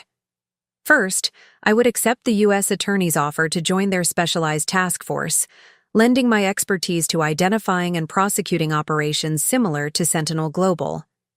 Second, I would restructure Hartford Legal into a firm focused specifically on protecting vulnerable estate planning operations from infiltration and exploitation. And finally, I would establish the Victor Hartford Foundation for Judicial Integrity, an organization dedicated to safeguarding the independence of courts from the kind of corruption and manipulation Sentinel Global had attempted. Corinne met me at the door, her expression lighter than it had been in weeks. It's finished, then? Truly finished? The legal battles, yes, I confirmed, though there's still much work ahead. She nodded, understanding as always. Your father would expect nothing less. There's tea in the study when you're ready. The study remained as it had been, though I had gradually made it my own space in subtle ways, adding research materials related to financial crimes, replacing some of the older law texts with more contemporary references on digital security and forensic accounting. The chess set still occupied its place of honor, though I had finally returned all pieces to their proper positions. The Black Queen and White Knight no longer resided in my pocket, their symbolic purpose fulfilled as I had found my own path, through the conflict. As I settled at my father's desk, now truly my desk, I opened the small journal I had begun keeping during the investigation. On its pages, I had documented not just facts and strategies, but reflections on justice, power, and responsibility. Today, I added a final entry about the courthouse proceedings, concluding with thoughts about the future that now opened before me. The last line I wrote captured the essence of what I had learned through this ordeal. Justice isn't merely the absence of wrongdoing, but the active creation of systems that protect the vulnerable from those who would exploit power. This was my father's legacy. Not just the cases he decided or the firm he built, but the values he embodied and passed on. The true inheritance wasn't his estate, but his purpose. I closed the journal, my gaze falling on a framed photograph I had recently placed on the desk, my father and me at my law school graduation, both of us smiling with shared pride and purpose. He had known even then that the path ahead would require more of me than conventional legal success. He had been preparing me all along for the role I now embraced. Outside, the grounds of Hartford Estate stretched toward the distant boathouse where so many pivotal moments had occurred. The property remained a significant asset, of course, but its true value lay in the foundation it provided, a secure base from which to conduct the work that now called to me. My phone buzzed again with updates from DeSalvo's team. New evidence discovered, additional conspirators identified, further connections established between Sentinel Global and other criminal enterprises. The investigation continued to expand, revealing a network of corruption more extensive than anyone had initially suspected. I responded with my decision to join their task force, committing to the path that now seemed inevitably mine. The relief of securing my father's estate had been replaced by a deeper satisfaction. The knowledge that his work would continue through me, though in ways neither of us could have predicted. As evening approached, I walked the grounds one last time as simply the inheritor of Hartford Estate. Tomorrow, I would begin transitioning to my new role, taking the first steps toward extending my father's legacy beyond what he had built. The boathouse stood peaceful in the gathering dusk, no longer a site of confrontation and revelation, but simply part of the property's history. I stood on the dock where I had met with Frank and later with Ethan, where secrets had been shared and alliances formed that ultimately led to justice. The water reflected the fading light as I contemplated all that had transpired since my father's death. The journey had been unexpected, challenging me in ways I could never have anticipated. I had entered it as Victor Hartford's daughter, defined primarily by my relationship to him and his legacy. I emerged as something more, shaped by his influence, certainly, but also by my own choices, my own confrontation with forces that threatened justice and integrity. The woman who stood on this dock now was not merely an inheritor, but a force, in her own right, with purpose and power earned through conflict and resolution. My husband's new wife had indeed demanded her share of my father's estate, but my lawyer, and ultimately my father himself, through all he had taught me, had other plans. Plans that extended far beyond the distribution of assets or the settling of claims, reaching instead toward a vision of justice that transcended individual cases or disputes. As darkness settled over Hartford Estate, I turned back toward the lights of the main house, ready for whatever challenges awaited. The legal battle over my father's estate had concluded, but the larger fight for the principles he had championed continued, and I was ready to lead that fight, no longer defined by what I had inherited, but by what I would build. Up next, you've got 2 more standout stories right on your screen. If this one hit the mark, you won't want to pass these up. Just click and check them out, and don't forget to subscribe and turn on the notification bell so you don't miss any upload from us.